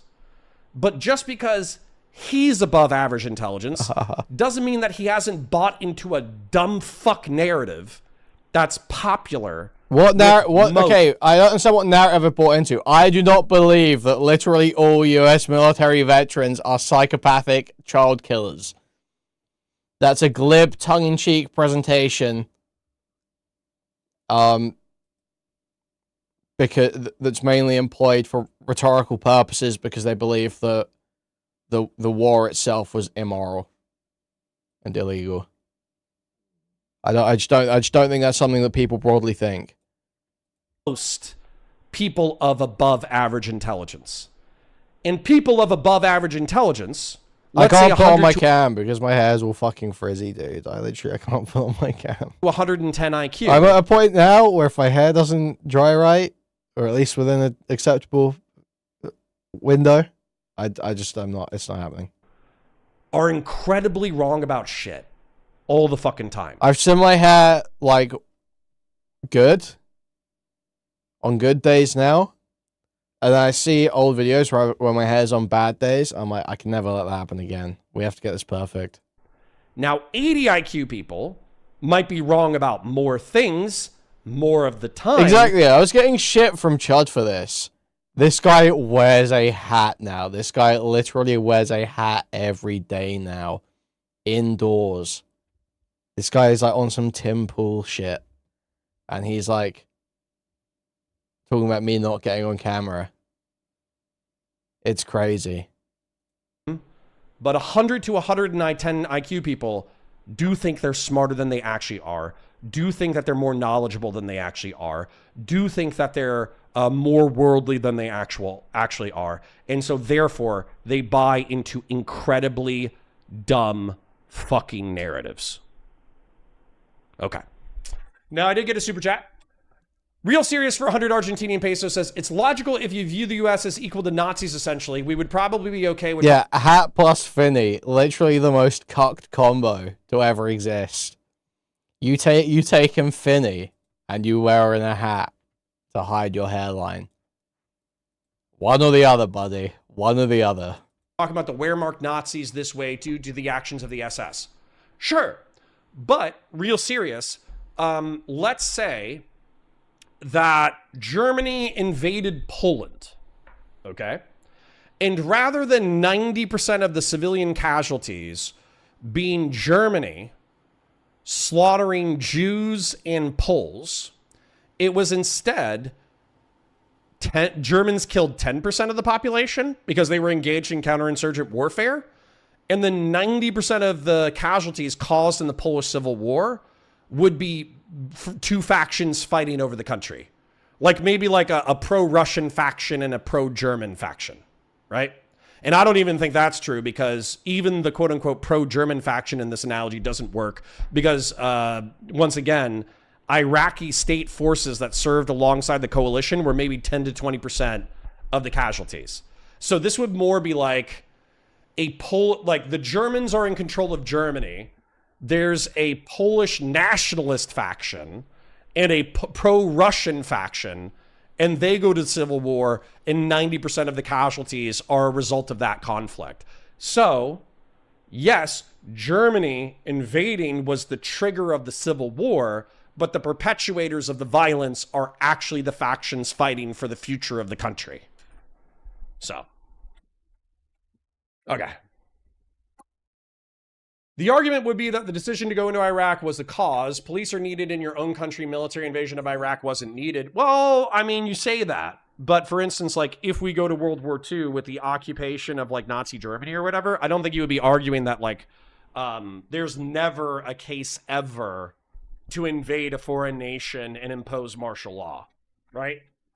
So just because like Iraq specifically was a unjust invasion. Yeah, for real. Chud wearing a hat and hoodie indoors all summer, bruh. It's, you know it smells fucking terrible in there. Doesn't mean that you just go, oh, therefore we can forget any kind of nuance about the perpetuators of violence. I think that's very silly. The Polish casualty rate without Jews was pretty low by comparison. Well, Hans Mayer, my German friend. Shit pisses me off. No, I can't even make that joke. I was going to make a joke that maybe the Nazis weren't that bad, but I'll skip that one. That one was a little spicy. Alley Cat says, and if the chatter was calling all Islamist terrorists and cheering on the Iran war. Well, Alley Cat, this is something that I would like to express that I feel like needs a high degree of nuance. Muslims are people who believe in God, the last day, that Muhammad is, peace be upon him, is the prophet, and they believe in good 5 times a day. Or like, back to talking about me. Islamism, the attempt. His coverage is so fucking way possible. Bitch up. Go enjoy your fucking It's funny that he throws the word terrorist around when he cries like a bitch that it's been used against him. PTSD asshole. Fuck you. Dude, they were saying terrorists in their chat messages. He was saying, who's the terrorist? You're the terrorist. You were in Iraq. You fucking idiot. He's just got no idea what's going on. He's got no... This guy's talking about Islamic terrorism. That's why Hassan's bringing up terrorism, you fucking idiot. Dude, his coverage is so bad. Imagine... Oh, the Frogan line! Fucking PTSD asshole. Fuck you. Imagine having the audacity to fucking be like, Yeah, exactly. The chat said it Iraq. first. I went to So Iraq. fucking stupid, And dude. it's actually Islam that's the biggest danger. You're One of my favorite conservatarian chippers gifted a membership. Really? and a danger to yourself, douchebag. Law, that's getting clipped, Lamont. I don't give a fuck, dude. Shut the fuck up. If you go to Iraq and you learn that lesson, you realize that that was wrong. The takeaway for this is that he just hates veterans. That's the problem. Because you can criticize what he said and fight him on the actual talking point. But Guys, he just hates veterans. That's why he says there are plenty of veterans he's totally fine with. That's why he's supporting a veteran for office right now. That's why he's supporting an ex-Blackwater mercenary who defended Abu Ghraib prison in Iraq, one of the most famous places for human rights abuses in the entirety of the Iraq campaign, that Graham Plattner defended as a mercenary guard there at the place, patrolling, stopping people breaking out or breaking in. And Hassan supports him for office. But he hates vets, guys. He hates all veterans. It's totally not about the beliefs they hold, guys. It's about their veteran status. We can make this make sense somehow, guys, if we just push the square peg in that round hole hard enough. what he's saying is, fuck you, I hope you get PTSD. You're a danger to your family. That's not applicable Connor to may be retarded at times, but he is Mensa compared to Diorio. That's just true. chatter, because he doesn't know anything about the chatter. The Yes, only he thing- does. He knows the chatter is an Iraq war vet who does not regret his service and is saying deranged shit about Islam. That's what he knows. He knows. The British twink is Kuihman. He's a Twitch and YouTube political commentary YouTuber. And what I mean by that is that Kuihman covers Twitch and YouTube politics, drama. So sometimes he'll get into the substance of geopolitical events, current events, and news. But most of the time, he's there to talk shit about the creators. This is just some mentally unstable, retarded vet with a bunch of stupid, degenerate opinions that a bunch of Yankoid degenerates have. And Yankoid degenerates... Wow, I was leaning in hard at this point, wasn't I? I was really leaning in. I was really trying to get clipped on Twitter here. Are often dangerous to their family on their own because they love owning guns and having mental disabilities that they don't get addressed for their entire fucking life. American Marines are another level because they have extra levels of disability and love eating crayons. Oh.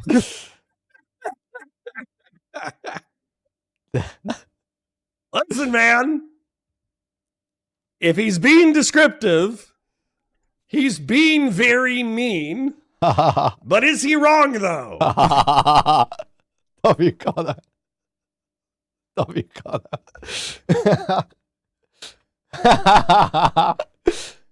And love eating crayons. Oh. That's awesome. Listen, man. If he's being descriptive, he's being very mean. But is he wrong, though? Now, hold on. Okay, hold on. Okay, hold on a second, okay? Let's just treat this hypothetically, okay? Okay. If someone is a civilian who does not know anything about weapons and does not own any firearms, they are descriptively less of a threat than somebody who does know about weapons and firearms. Then Okay. somebody who knows about weapons and firearms is obviously a bigger threat than the former category. But somebody who has post-traumatic stress disorder is somebody who is a greater threat psychologically, or suicidal, or like suicidal ideations or homicidal ideations, right? True. Then those are people who are more dangerous than just people who know about weapons. And then somebody who has suicidal or homicidal ideations, a diagnosable mental health disorder, and owns firearms is clearly a greater risk than somebody who doesn't know anything about weapons at all, right? Now, what I don't like, or I'll descriptively, this is true. What I don't... What? Where are we at? 3 hours 50.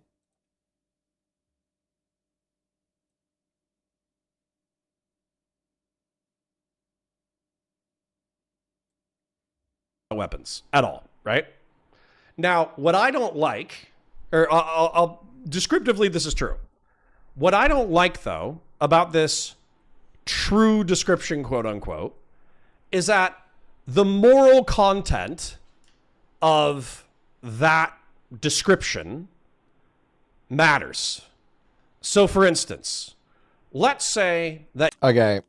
I'm not going to try and preempt what he says too hard. But my immediate feeling is, like,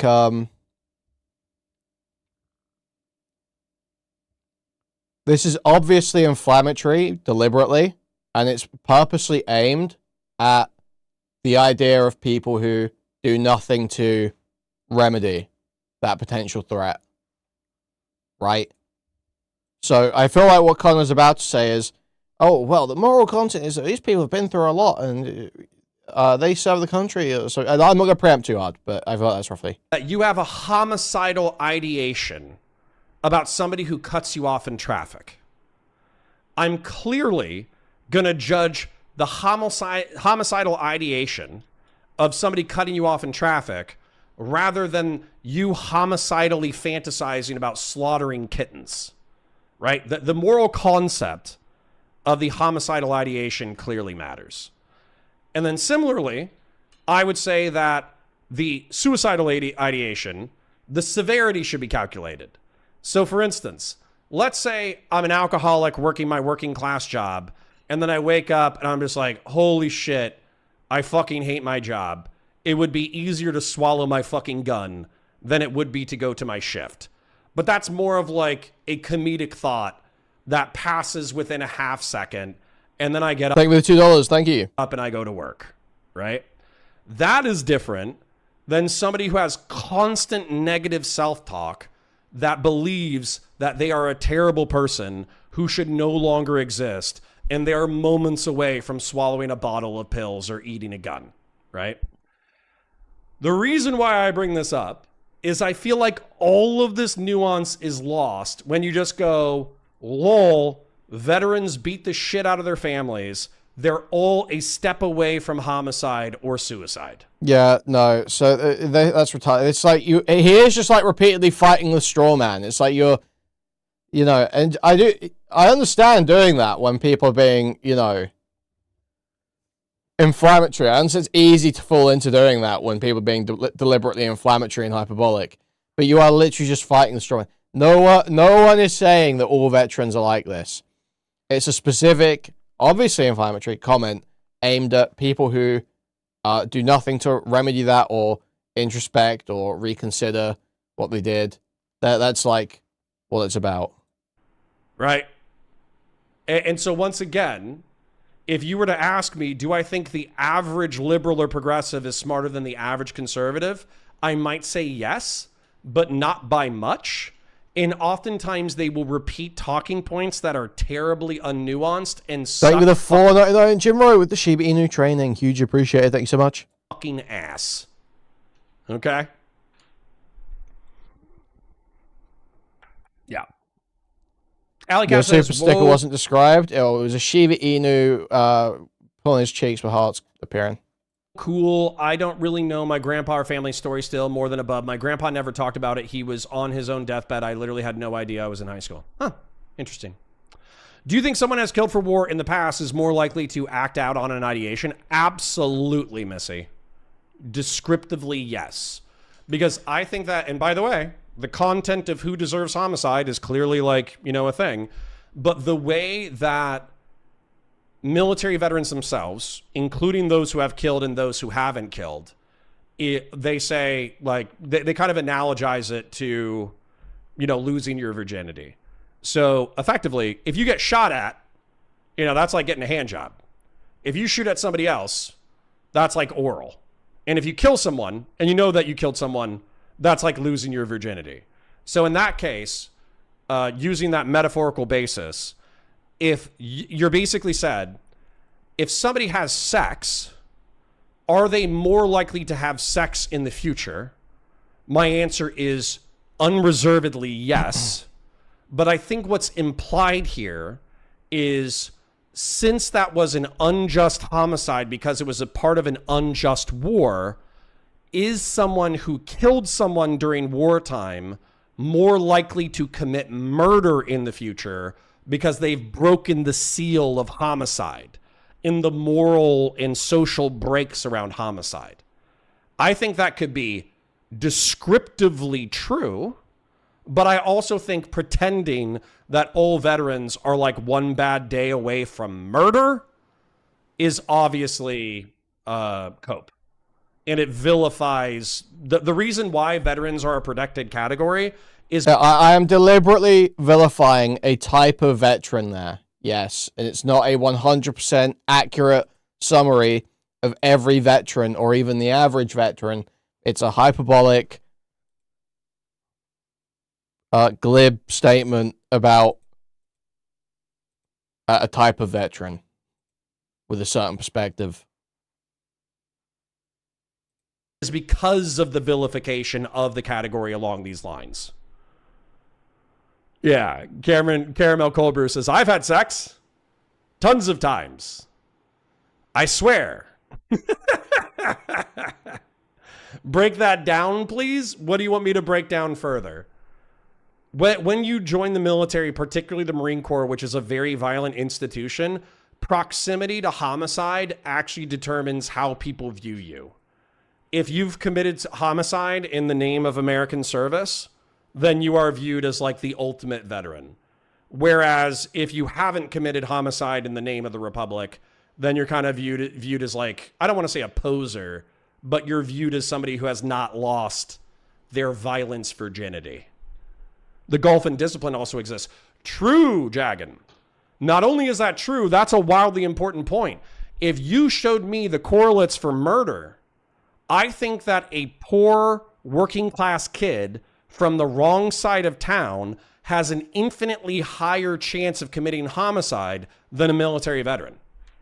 Like I'm sure we could do the fucking math on it between veterans committing murders inside the United States and folks who are raised in poor communities committing homicides. And I guarantee you that like poverty, desperation, and proximity to drug gangs are infinitely higher predictors of violent crime than veteran status.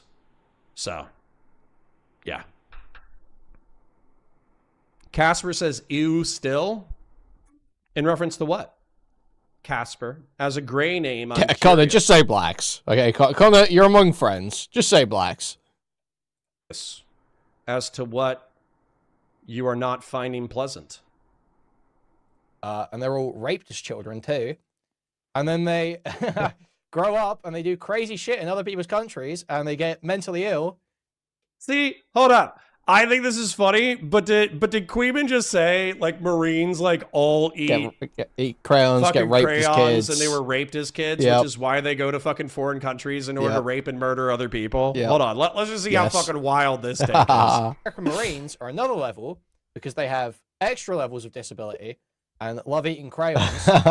And they're all raped as children too. Did this get clipped? Did this get clipped? Did this hit? Did this get clipped? I forget. And then they grow up and they do crazy shit in other people's countries and they get mentally ill and they don't get that addressed. And they go home to their government that doesn't give a fuck about them, let them rot on the street and beat the fuck out of their wife, if they still have one, who they probably cheated on them and left them. You said ew. Still, you're doing content. Can't remember seeing that one. Rot on the street and beat the fuck out of their wife if they still have one. Who they probably cheated on them and left them.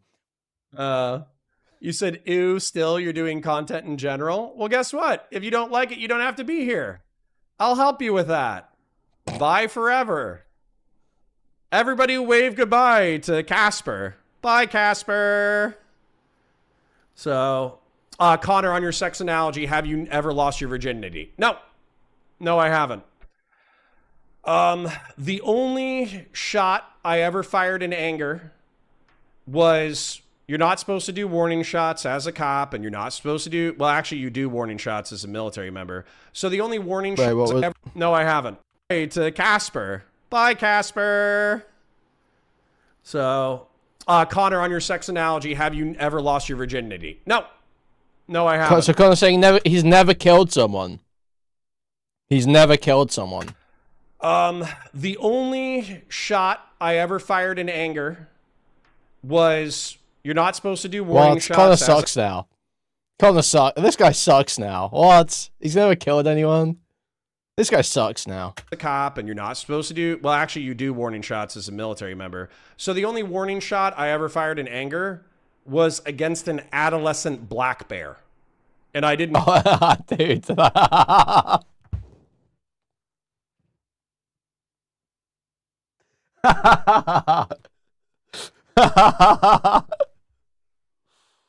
was close. That was close.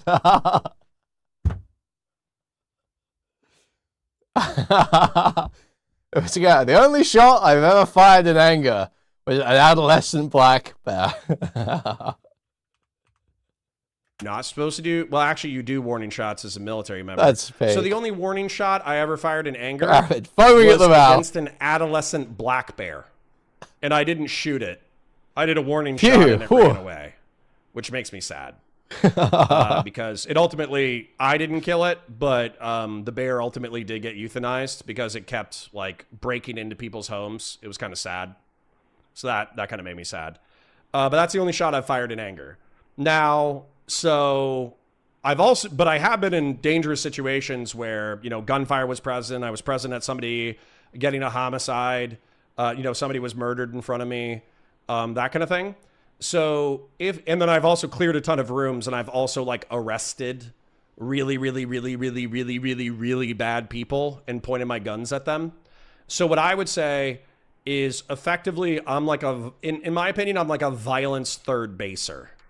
Like I got up to everything except for committing homicide, and I did everything except for losing my violence virginity. So. Wow, cops firing at black guys. It was a bear. It was a black bear. And it was a warning shot.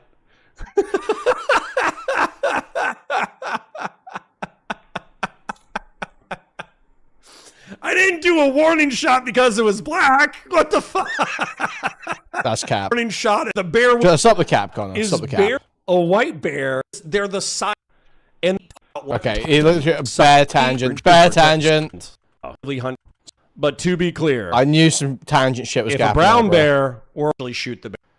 The black bears are actually the kindest. Beat the fuck out of her while they were serving. But if they go back to a wife, they go back to her and beat the fuck out of her, and then they have guns at home still, and then they end up using them on their family or themselves. That's what Hassan's pulling on here, is the fact that this guy is some lead-brained, right-wing, Yankoid degenerate who went to Iraq. That's what he's drawing on here, and that's enough to know that they're an elevated risk to their family. That's applicable is to, like, a stereotype on actual veterans who've seen conflict. Like, it's just like a slap in the face to people who had nothing to do with this conversation. So yeah, I understand. Because isn't listening. Wrong. You're welcome here.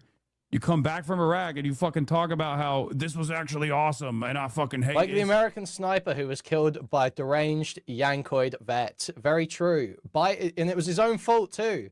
Never let them forget that, by the way. Their big war hero, Chris Kyle, got himself killed by his degenerate friend, because he's a degenerate fucking moron yankoid who thinks guns fix everything. So he took his degenerate yankoid vet friend to a shooting range who had a PTSD meltdown and then shot him and everyone else, or the instructor. So I think the glee with which Kuihman delivers this is a little disconcerting, but that's okay. Chris Kyle was probably, he's the legend. He's American Sniper. Fucking, he had a movie about him and he wrote a book and all that kind of stuff. I'll tell you straight up, I think the legend nickname is sarcastic. I truly think it's sarcastic. So the legend was his nickname, and I think it's because he literally made shit up. So just as an example, before I malign a dead veteran who did have a Silver Star, by the way, so he did deploy. Let's delineate what Chris Kyle actually did real quick. He joined the Navy SEALs. Okay, but then look, the reason why it's so fun to shit talk Chris Kyle is because whether you think the legend nickname was sarcastic or not, there are a bunch of people who don't. There are a bunch of people who like actually think Chris Kyle was like fucking awesome and like believe like everything he fucking said. You know, there's like there is a kind of cult of personality around Chris Kyle. That's why it's so fun to be so callous in discussing him. He passed Buds, which is a notoriously hard school. I think it has like an 80 or 90% dropout. Yeah, true. Maybe that's like, you know, a decade ago. But right. He served for multiple years. He had multiple combat deployments. He went to sniper school, and he was allegedly an efficient sniper. Now, here's the thing, though. His book reads like he took every single cool story from everybody he ever heard, and he put it into a single book as if he was the one who had done it. That's how the book reads. Because when I talk to infantry veterans with multiple combat deployments, they will normally have 3 to 10 truly insane, surreal stories that beggar belief. Whereas Chris Kyle had like 50. And they all happened back to back to back to back to back to back to back to back. Right? And then I will take the criticism that is underneath what Kuihman is being cruel about, which is that Chris Kyle and another Navy SEAL vet bro, they took out other veterans who were suffering like separation disorder and anxiety and PTSD, and they took them shooting. And I think that's okay. It's a little scary. It's a little weird because of what happened. So there are some people who have separation anxiety from service. Okay. There are some people who have PTSD where giving them a gun and shooting with them is actually like, it's a refamiliarization strategy. They get refamiliarized with the thing that is proximate to their trauma, but because shooting at a marksmanship range is not the same as active combat, that can actually kind of like decompress them back into society. However, there can be people who are so fundamentally broken by the experience of violence that you... That sounds like the sort of thing that you do with like trained, you know, psychiatric professionals. Not the sort of thing that you just take a group of vets out to go do. That's I can imagine there being some exposure therapy that helps in that way. This idea of refamiliarization, I can understand. I can totally see that. Sounds like the sort of thing for a psychiatrist to do, not Chris Kyle. Maybe try blanks the first few times. For real. They should never have a gun ever again. And so they took a Marine. Maybe start with airsoft. By the way, killed a Navy SEAL. Not proud of that, but I do think it's ironic. And so they took a Marine shooting, and they were like, hey, I think this guy's off. So just like keep an eye on him. And then he gunned them both down. He gunned down 2 Navy SEALs. So maybe maybe we don't take veterans who have documented PTSD to the shooting range until we determine whether or not they're okay. So Connor does agree. Maybe blanks or airsoft first few times. He also had a full sleeve tattoo of Crusaders killing Muslims during the Crusades. These people exist. Yeah, I just feel like Connor's just wrong if he's acting like there's not a bunch of people who legit full-blown believe the Chris Kyle shit. On the verge of homicide, or if this is like a positive refamiliarization strategy. You know what I'm saying? Maybe take them go-karting. Maybe take them to ride some bumper cars. You know? Something like that. Maybe take them laser tagging. Real serious for 100 Argentinian pesos. Ask anyone, has a white bear ever broken into your home, stolen your food, killed or harmed your family? Black and brown bears, however, See, weirdly enough, because of not political, but because of demographic proximity, brown and black bears do break into people's homes and steal their food. And white bears do hang out at the North Pole and probably only kill people that come up to the North Pole. Ha.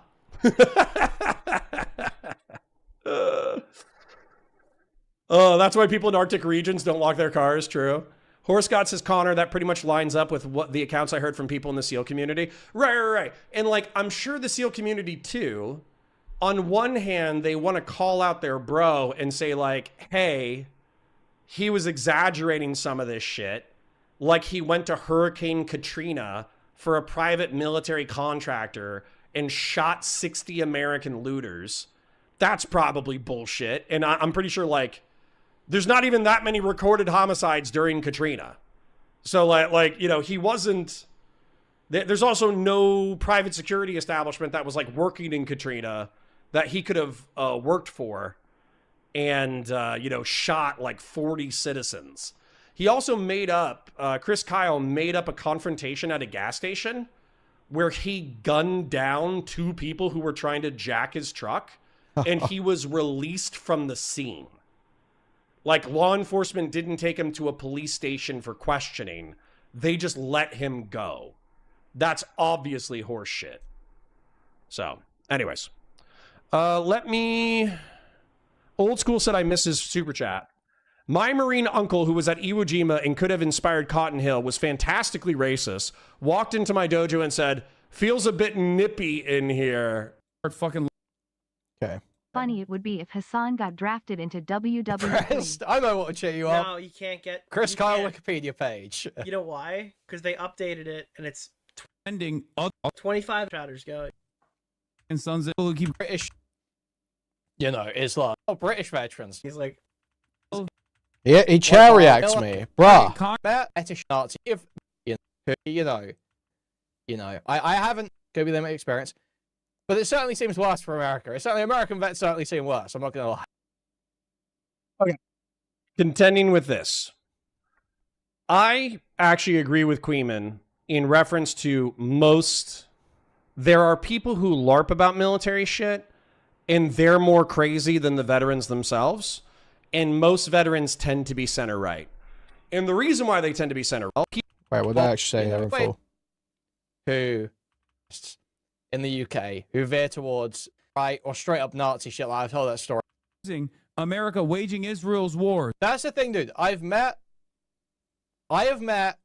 plenty of, like, military fetishists that veer towards far right or straight up Nazi shit. Like I've told that story about that guy getting that SS book in my old workplace. I've met plenty of military fetishists in the UK who veer towards being like kind of, you know, but I've never met an actual UK vet who veered towards that sort of stuff. They're always usually pretty, you know, at least center right. You know, they're usually kind of like Tory-ish. You know, I haven't met a whole bunch of super far-right vets. Now, could be limited experience.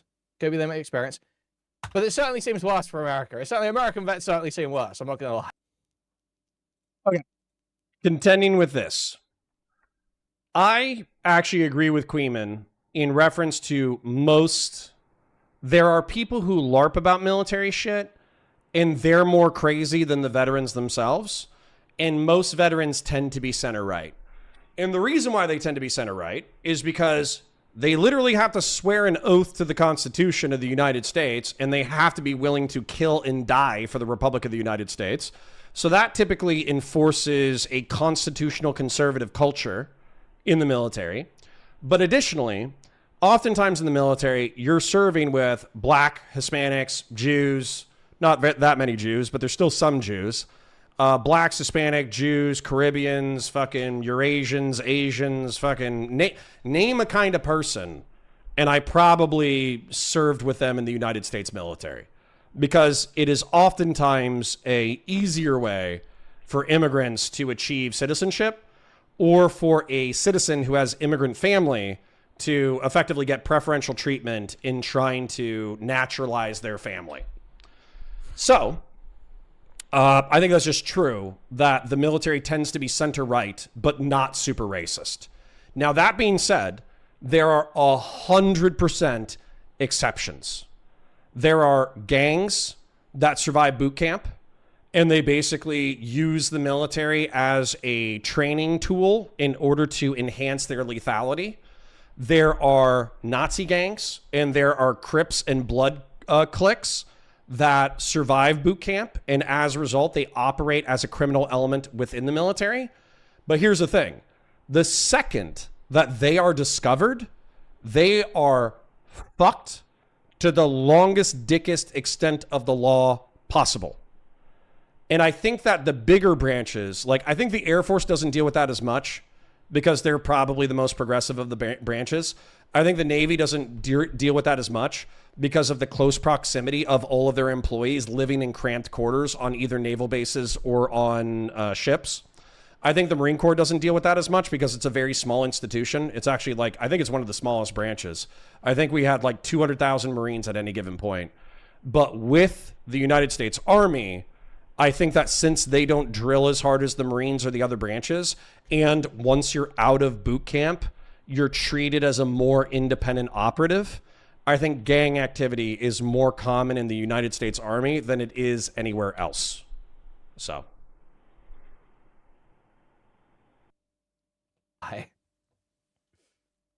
When Twitch doesn't. Now, I have had people, I've known about vets, I've had like mutual friends and stuff like that, who I've heard stories about doing like the whole, you know, sort of bragging about doing morally grey, crazy shit in Iraq or Afghanistan. I have heard that through other people, but I've never heard the actual beliefs stated. I've never had, you know, quite as explicit. Fucking. Yeah, somebody says, Descard says, Connor, we've trained something like an estimated 30 to 40% of Sinaloa enforcers. Sure. But what I would point out there is that Mexicans. So there are Mexicans and Mexican immigrants who will come and join the United States military. They will get training to become more lethal, and then they will go join the cartel or work for the cartel. But what ends up happening with that, in my opinion, is the Sinaloa, like how much,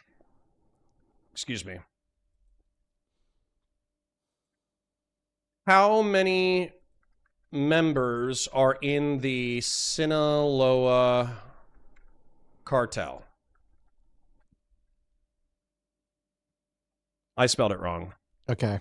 100%.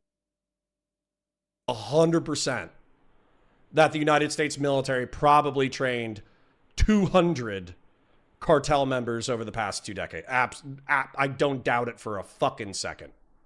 Ban Asmongold for laughing at that and saying, yeah, based. Yeah, he just immediately pivoted from being angry to like naming every single person who can have also violated a policy or making a hypocrisy hunt. He realizes that his thing is like, he's mad at somebody, he goes after an entire group of people, obvious TOS violation. But again, like, if somebody said, hey, I have a problem with black people, and then started jumping into crime rates, that would be exactly the same thing as what he just did. Bro, what do you mean we fought like 2 wars? Gulf War, Korean War, Falklands, Iraq, Afghanistan, Kosovo. We've been there with like all the NATO and US shit. as well as our own shit. It when Twitch literally doesn't. Israel made him break TOS. Descartes says, I wasn't trying to give you the impression that it was a lot. I was just trying to be descriptive. Yeah, bro. I'm sorry if sometimes I have like a quizzical, confused, or critical tone in my voice. I'm sorry if you're just trying to be descriptive and then I kind of like approach it with what seems like criticism. I promise you, it's just the nature of the job. It's just the nature of the job. I have to be critical, quizzical, interrogative with my chat, even if they're presenting things that I agree with, just because I want to make sure that I'm not repeating horse shit. So thank you for the detail. And I agree with you. That's true. Say a single damn thing about that, but then turns around and tries to ban me for this shit. Fuck this platform. I will never fucking come back here. Y'all are a bunch of dumb fucking bitches too for being like, oh, you're gonna get clipped. It's a fair point. No, he's on the back foot. He's just flailing. This isn't like a point that he's considered. He's throwing this out there because he realized, well, he thinks he's gonna get banned. I don't think that. Oh, here's the silence. Wait for it. He's gonna Dumb say... motherfucker. Yep. Doesn't even realize his own lived experiences should have taught him a very valuable lesson. Really? What have your lived experiences taught you? What experience do you have? Hassan violated Twitch's hateful conduct and harassment policy. Veteran status is explicitly considered a protected characteristic. Content or behavior that attacks, harasses, and promotes. Wow, Nick really drops facts in his reactions, doesn't he? It doesn't mean that you're smart, but you could be a Hassan Piker viewer or whatever. I don't know. It was just like a very pointed attack. No, sorry, not a very pointed. It was a very broad attack directly at veterans. Oh, as for it was a very pointed attack. This is the most hypocritical take ever. Literally ever. I've never. Okay. So yeah, totally retarded coverage there. We've got another banger though, guys, okay? Just to throw in here. Another banger reaction to this song clip. A fan favorite. There's no way he actually said that, right? Okay. So Marky Mark said, if I read this, I'm gay. And he sent me the math on the Supreme Court justices. And I think what he added, I would have to take a look at it. But I think that what he's looking at, so thank you. Do you even have your balls remaining, or did a fucking IED explode them for you, dumb? Wow. This one's gonna follow him for a while, you guys. That is a wild thing to say. That is a crazy thing to say. One of my best friends died from a fucking IED. Like, that is a wild thing to say, man. Oh man, shut the fuck up talking about Islam. You are an infinitely bigger terrorist than any random Muslim ever could be, dumbass. Shut your bitch ass up. Go enjoy your fucking PTSD, asshole. Fuck you. Imagine. Oh no, I bet you anything he knew he fucked up when he said that. That's a crazy thing to say. That's a crazy thing to say. I went hard. That's kind of crazy, man. I'll bet you anything. A lot of politicians are gonna hesitate to collaborate with him now. I don't know. It's just from a practical perspective, not even setting aside the morality of it, but just practically, if he's obviously looking to expand his reach and make connections and and collaborate with politicians, and he's been doing that more lately. But saying stuff like that shit. Will terribly make him aged so comment toxic. from Hutch there. Terribly aged read. I can't believe he said that. I can't believe he said that. I cannot believe he said that. Oh my god, I can't believe he said that. Oh my god. I'm having difficulty processing that he said that. Imagine having the audacity to fucking be like, yeah, I went to Iraq, and it's actually Islam that's the biggest danger. You're the danger, idiot. You're a danger to your family. What the fuck? Paste. W. What the fuck? Is this against TOS? Pretty sure. Didn't they adopt new TOS to address the thing? Do you mind linking the tweet? I have some veteran pals who would absolutely want to hear this. Maudlin. Self-pitying or tearfully sentimental. This, yeah. That is a crazy thing to say. There you go. That's the tweet right there. So I got some, I'm not seeing anybody snarking, but there are accusations that I'm getting of us being a snarker haven at this point. And so what I'll say is, should we create our own snarker server where it's like, you know how their snarker server, their JStock clip cord was like hates Israel, hates Destiny, hates Ethan Klein. Should we do our own where it's like, I don't even know what country we should hate, but if somebody wants to come up with a country we should hate, go ahead and do so in chat. But could it be like hate Nick Fuentes, hate Hassan Piker, and then hate like what's the I don't know. What country? What country should it be? I don't want it to be Israel because I don't hate Israel. I don't want it to be India because that feels racist. I don't want it to be Russia because I actually wish the Russians would chill the fuck out. Is there a country that we could hate without it being like too horrible? Bolivia? Yeah, but don't you like big bootied brown women and cocaine? North Korea? That's not a bad suggestion. I think they're pretty fucking evil. I think China. I think it's got to be China. I think it's got to be China. Sorry, like no shit, but I think it's China because it's not like I don't give a fuck if they have trains. I don't give a fuck if they have nice cities. We love China. We love China. We love China. I think it's GW. I think it's the whole like stealing people's vital organs and fucking cultural genocide in Western Xinjiang. Nah, I think it's China. In my opinion, I'll keep reading your guys' suggestions. 老天保佑，金山银山前路有。老天教唆，别管江湖龙虎斗。心中梦想永不停歇的不带着信念，走出黑暗，人与光明交融。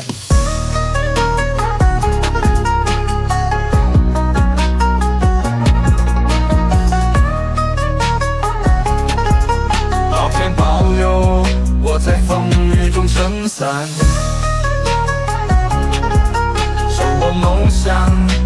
Folks can't actually do this in China. This is what Connor's hating on. This is what Connor's hating on. Oh, didn't I so talented? Didn't I so talented? 我只愿丈量每一颗脚印的甜蜜，街头的故事像烟雾缭绕，每一步都带着心跳的节奏。But I think we're gonna start our own snark chord of hate Hassan, hate Nick Fuentes, hate China. So, anyways, if we're gonna be snarkers, we should snark the right people, don't you think? Wild, you guys.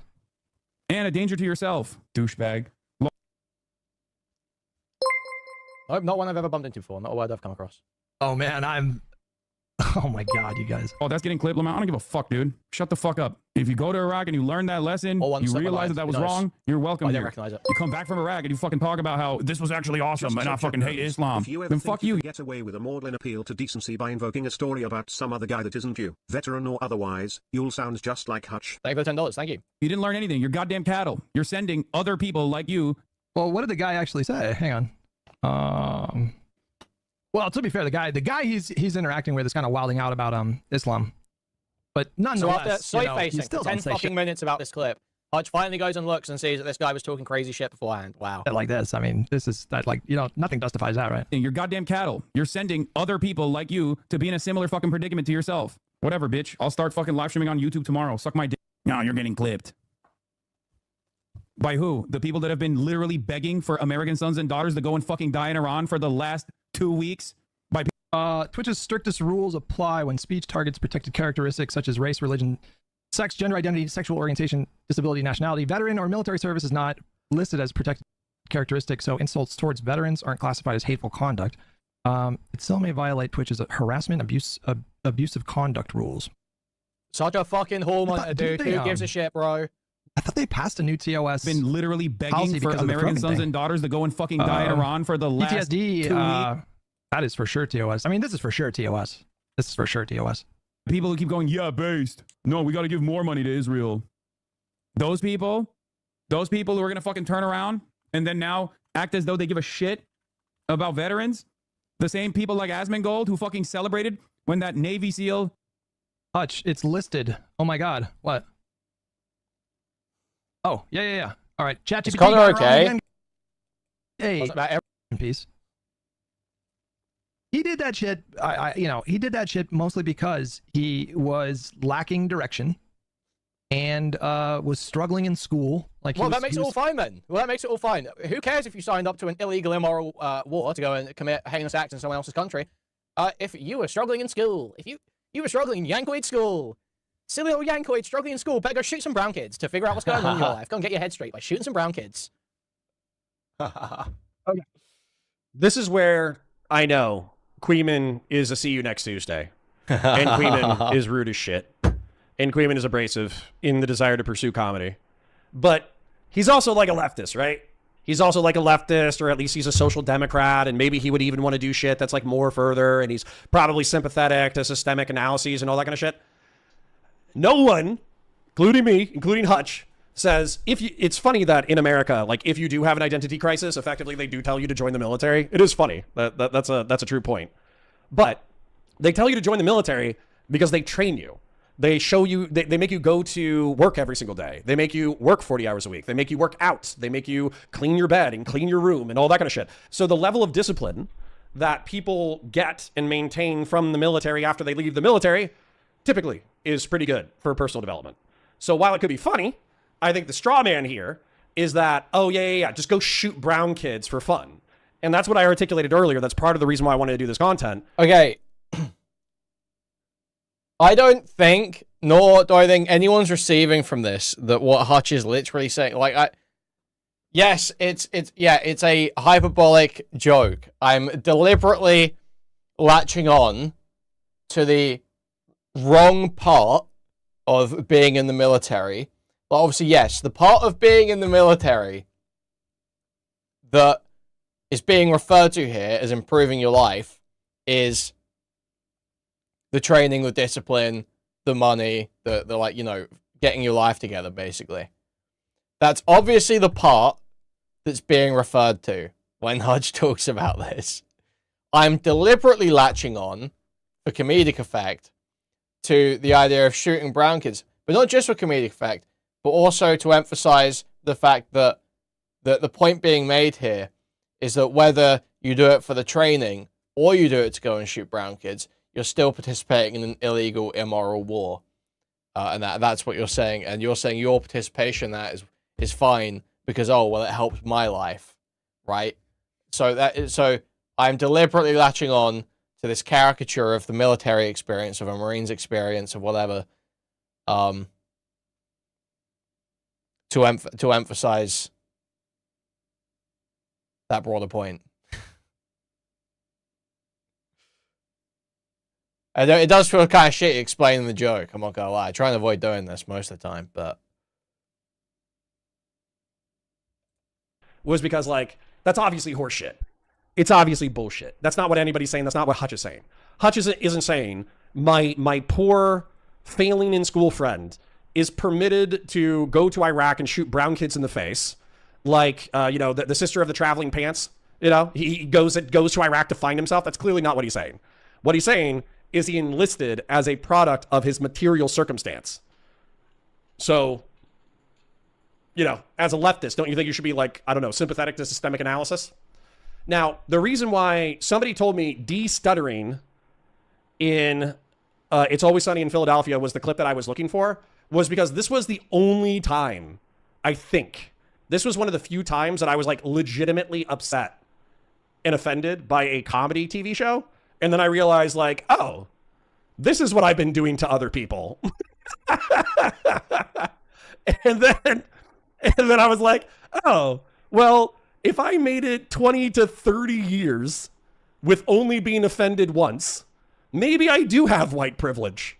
And maybe, you know, maybe I should loosen up a little bit. If I'm constantly going to be telling people to loosen the fuck up whenever they get offended, maybe I should loosen the fuck up when I get offended. But let's see if this is it. I think this is the clip. I imagine them talking about it in the bathroom. So this might not be the right clip, but we'll still check it out. I like this new Connor. I've been the same guy the entire fucking time, dude. Anybody who says I like the new Connor, they just weren't paying attention to what I was saying before. They just like that I switched teams, and I didn't even switch teams. Are they bat boys or are they butlers? You don't know, but it's like a sweet look. What is he doing? Oh, I'm just warming up my voice a little bit. You guys should keep I don't think Connor's warm. perspective or anything has changed, but it does seem like he's trying to make better content. I don't know. I've been able to watch his streams more. God, I'm loving him in the bathroom with you. I mean, it's... Well, I was watching this stream, waiting for my segment earlier before I fell asleep in the afternoon. I did a little sketch of the outfit myself, and I wasn't quite sure what you were going for. Like, if we were all each going to be a body part, or if you wanted us mashed in this thing side by side somehow. What are you talking about? Well, you said that we're all in the same outfit, right? So I'm trying to figure, like, who goes where. Same as in matching, not same as in jammed into the same set of clothing. Okay, not sure that's as good, because this really makes a splash with the crowd. What do you think about all this? Don't put me on the spot. I'm just a Jesus-loving ex-Marine. That's really good. I mean, so sad. It's supposed to be sad. It's supposed to guilt them into voting for us, you know? That's not all. This Bible is the Bible of my daddy who just died in my arms of throat cancer from eating some bad pussy. You just earned your spot at the head of the suit, D. That was really good. That was good. Okay, that wasn't the scene that I was thinking of, and that's not the one that I was offended by. That one is perfectly funny. There was a scene where they were establishing their characters because obviously when you, when you see those singing competitions, they always have a backstory. And so D suggested that they got their fucking stutter from, watching their friend, like their Iraq veterans who got their fucking CTE and stutter from watching their friends get blown up in Iraq. And I was like, oh my God, that's so fucked up. And I was actually like offended for a second. And then I was like, okay, you got to stop being a pussy. You've said plenty of offensive shit to other people. Anyways, continuing. A whole world just exists for Americans to figure out their lives. That makes it all fine then, Hutch. I guess he's immune from any criticism or judgment. Your dead friend's immune from any criticism or judgment because he did it to figure out his head, figure out his life. What is the fucking argument here? What is the fucking argument here, dude? The argument is that earlier in this very clip, you castigated correctly that Marines were a bunch of raped, mentally disabled rapists who eat crayons and commit war crimes overseas, and that, they should be castigated as violent, potentially homicidal and suicidal, dangerous to society. And that's obviously why this protected category exists, because it doesn't capture the nuance of the Marine experience. And so Hutch is trying to articulate to you that his friend was killed in Iraq, and he wasn't a bad guy. He was a product of systems. Short says, you do understand Kuihman isn't trying to be funny, right? No, I think he's trying to be funny. You can be both a product of systems and bad, right? Everyone is a product of systems. If you accept someone being a product of systems, then you could, as being, that doesn't negate any moral analysis of the individual. It allows you to understand how those people become that way, but it doesn't necessarily negate moral analysis of the individual. When he says that, I don't think he's being serious when he says that Marines were all, molested as children, which is why they fucking go in their No, I'm being 100% serious. I'm stating that as a matter of fact, actually. I'm stating that as a matter of fact, as an analysis of the statistics, with zero hyperbole, or, I don't know, anything else. It's facts. Mentally disabled. So they go overseas and commit war crimes and eat crayons. I don't think he was serious when he said that. When he would actually go to the Marine Corps and be like, hey, were you molested? Hey, were you molested? Hey, were you molested? And all three of them would say yes. I think he was being funny. I don't know. You could go ask him. You think he was being literal? Such a smart guy, but he was never a good student. And he needed the GI Bill. He needed that shit. I guess it's fine then. He didn't sign up because he wanted to go over there and fucking murder people. Well, if that was the case, Hutch, then I'm sure he would have a very nuanced, intelligent take about the Iran conflict, Islam, and his regrets from the Iraq War, wouldn't he? And as such, Hassan wouldn't be addressed. I don't have any regrets from the Iraq War. Okay? You don't regret participating in an illegal, immoral invasion. Maybe you don't regret any specific actions you took there, and you thought your personal conduct was great, but you do not think, wow, I signed up for an illegal, immoral war built on lies. That's probably not great. I don't feel like that's a big step to take. I could be crazy.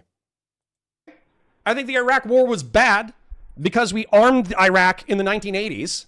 Then we sanctioned the shit out of them in the 1990s. Kicking them out of Kuwait was perfectly sane and rational. And then, who was it? Donald Rumsfeld and Dick Cheney personally enriched their golf buddies in order to invade Iraq. But do you think I have a fucking problem killing Saddam Hussein? Absolutely the fuck not. You think I have any problems killing Uday or Qusay? Absolutely fucking not. You think I got any problems killing ISIS? Absolutely fucking not. So sorry. The lefties, this is where you have to be so raped as a veteran in order to... Yeah, that's not even the point. No one's saying you have to think Saddam Hussein's epic and you shouldn't have killed him. I said, you know what's being said at all. Yeah, you can think that Saddam Hussein dying is good, but still think the Iraq invasion is bad. To hang out in Hassan Piker in not Kuihman's community. I'm sure he doesn't give a fuck that much. But you have to be such a raped veteran to go to hang out in like Vosh's community or Hassan's community, even if you were like a fucking Pogue administrator who just like push papers in California for 4 fucking years, you basically have to show up with a cat of 9 tails and walk down the fucking street yelling shame as you like whip yourself in the back bleeding. It's so cringe. And expecting fucking veterans, sane veterans, to do that is cope, cringe, lame. And any veteran who does do that, who goes like, oh, you know, the American military and complex is so bad, man. It's so crazy. I can't believe all the war crimes I was a part of. I'm not going to lie. Pretty much my presumption is that if they take that attitude, they were a fuck up, right? So half of their reason for disliking the United States military is because of geopolitical objections. The other half is they fucking sucked while they were in the military and the military treated them poorly, you know? Ex-cops is, well, I guess, yeah, if you get into the job and you fucking do nothing but talk shit about the job, I'm assuming you were bad at the job. You know? Anyways, sorry. Harassing him in this clip. As you would know, if you actually listen to the clip, instead of just crying about how your friend got, you know, just randomly happened upon an IED. Just randomly happened upon, he was just going about his daily life. Just going about his daily life, living a normal life, and there was just an IED. There was just an IED. He just walked into an IED. For no reason. I'm about 6 months past engaging with comments like international law is fake and gay. I'm like about 6 months past that, Jimbley. No. And there were plenty of fucking pogues who got killed, like motor transport. No offense to my motor T bros, but they are some of the dumbest motherfuckers I've ever met in my entire life. Motor T mechs are okay intelligence. Motor T drivers are truly, no offense to my professional drivers in my audience, I love you so much, but motor T drivers were some of the dumbest motherfuckers I ever met in my life. But that doesn't mean they were bad. They weren't bad people. They were oftentimes pretty fun and pretty cool and pretty interesting. And they went on logistics convoys in Iraq and they got hit with fucking IEDs and EFPs. I almost guarantee you, like, probably top 10 most lethal job was motor T driver, right? So, yeah, this whole thing of like, if you're complicit in the war machine at all, you're fucking evil until you apologize to all of us is cringe and lame and misunderstood and silly. So. So I don't know what Connor's... So, like, this is just a straw man. No one's saying it's just like you're evil. But it is... if you take part in an immoral campaign, I feel like you've done something immoral. You should recognize that. Many such cases as far as people that sign up for the military. So I don't know. This is such an outrageous thing to say. That's what we're doing. If Twitch can apply this fucking double standard when one veteran is getting their fucking arm. Classic unfortunate IED incident. That happens, doesn't it, guys? You're just going about your normal civilian life and you walk into an IED. We've all had that happen, haven't we? Bro. Well, weirdly enough, didn't that actually happen in England? So not an IED specifically, but there was a uniformed British army personnel. Okay. And then fucking 2 random jihadist dickheads ran up to him with a knife, chopped his fucking head off.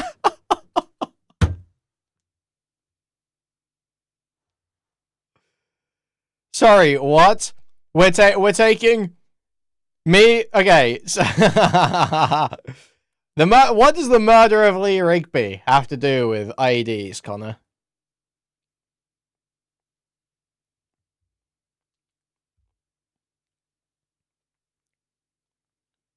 The point being made here is that in order for you to get hit by an IED as an American troop, you probably have to be in a country like Iraq, where you're invading and people are laying down IEDs. Right, you probably have to be engaged in those actions, you have to be part of that operation for that to be happening to you. Now, yes, we all agree you can get your head cut off anywhere. If this was a story about him getting his head cut off, yeah, that could happen anywhere. But you don't get IEDs in Britain. In revenge for the war on terror. And then when they were arrested, covered in the man's blood, they said, hey, this happens in our countries all the time. So actually, a uniformed, non-combatant pogue in the United Kingdom actually did get fucking smoked for almost no goddamn reason. And then also, some pogues do get fucking smoked, and they're not active combatants. They're still combatants, to be clear. But anyways, yeah, totally... None of that is the point. Missing the systemic analysis, I think, is very rich. From, like, the people who are like, we just want everybody to have universal health care. How was that systemic analysis? I don't understand how that was systemic analysis. and we just want everybody to have dignity, and we just want workers to own the means of production. But if you join the war machine, then you're an unforgivable Nazi piece of shit, and I'm going to laugh at your death. It's like, okay. Nobody's saying that. Nobody's saying that. Literally, the key part of this is that you can be very easily forgiven by simply recognizing that it was an illegal, immoral war that probably shouldn't have been taken part in. That's like, you know, the standard for any wrongdoing, basically. Okay, yeah, you're clearly the compassionate people. I'm sure you can be trusted with power. Spoken by an American congressperson. Sorry, wait, no, I'm not an Iraqi child. Wait. For opposing America waging Israel's wars, when Twitch doesn't fucking ban Asmongold for laughing at that. Should have gone with something like, if you want to avoid exploding vehicles, you should avoid getting on a London bus in July. Thank you for the $4.99. Thank you. Saying yeah, based, and that he deserved it. When Twitch literally doesn't say a single damn thing about that, but then turns around and tries to. Well, did Asmon like? Where is the oil that we speak of in Iraq? They got a shitload of oil. Are you shitting me? It's small compared to Saudi Arabia, Venezuela, and Iran. But Iraq and Kuwait still have shitloads of oil per capita. Do targeted harassment against veterans? Or did he just, I mean, I don't, listen, I obviously don't fuck with Asmon.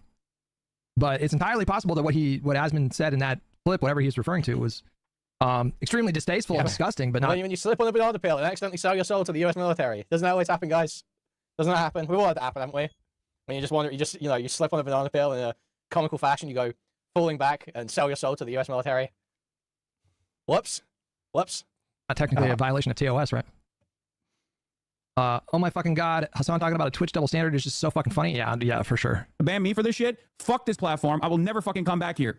Y'all are a bunch. Yes, he will. Yes, he will. Bunch of dumb fucking bitches too for being like, oh, you're gonna get clipped. So out of bounds. Dumb motherfucker doesn't even realize his own lived experiences should have taught him a very valuable lesson. What the fuck do you know about his life experience, man? What he shared in chat, he's an Iraq war veteran. What how could you possibly? You know, sometimes, man, people just don't know how to turn that shit off. And why would you turn that shit off on stream?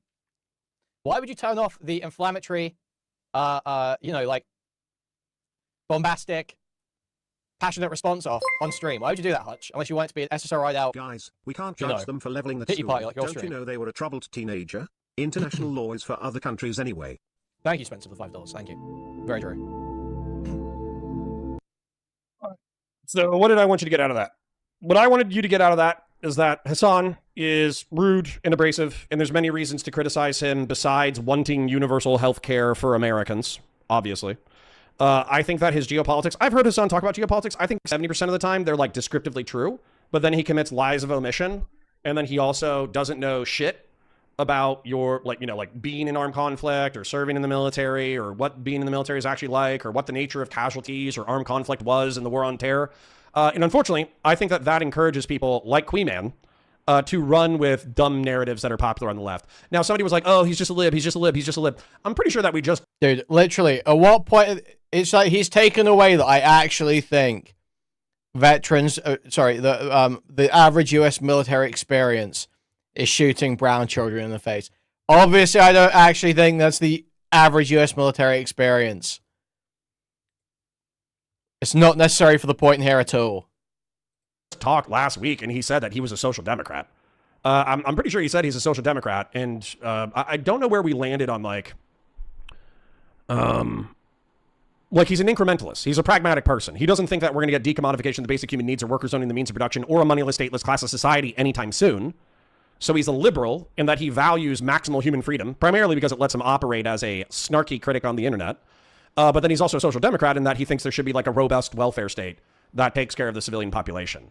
So, but at the same time, I think that if you look at his like geopolitical criticisms, he is incredibly sympathetic to leftist narratives about Israel-Palestine and the nature of like Zionist control of media and, their genocide and all that bullshit. So, yeah. Yeah, he's a labor supporter who would be fine with the Nordic society system. Well, dude, that's a social democrat to me. So, that's a social democrat. So, Hassan is a communist? Yeah, I think so.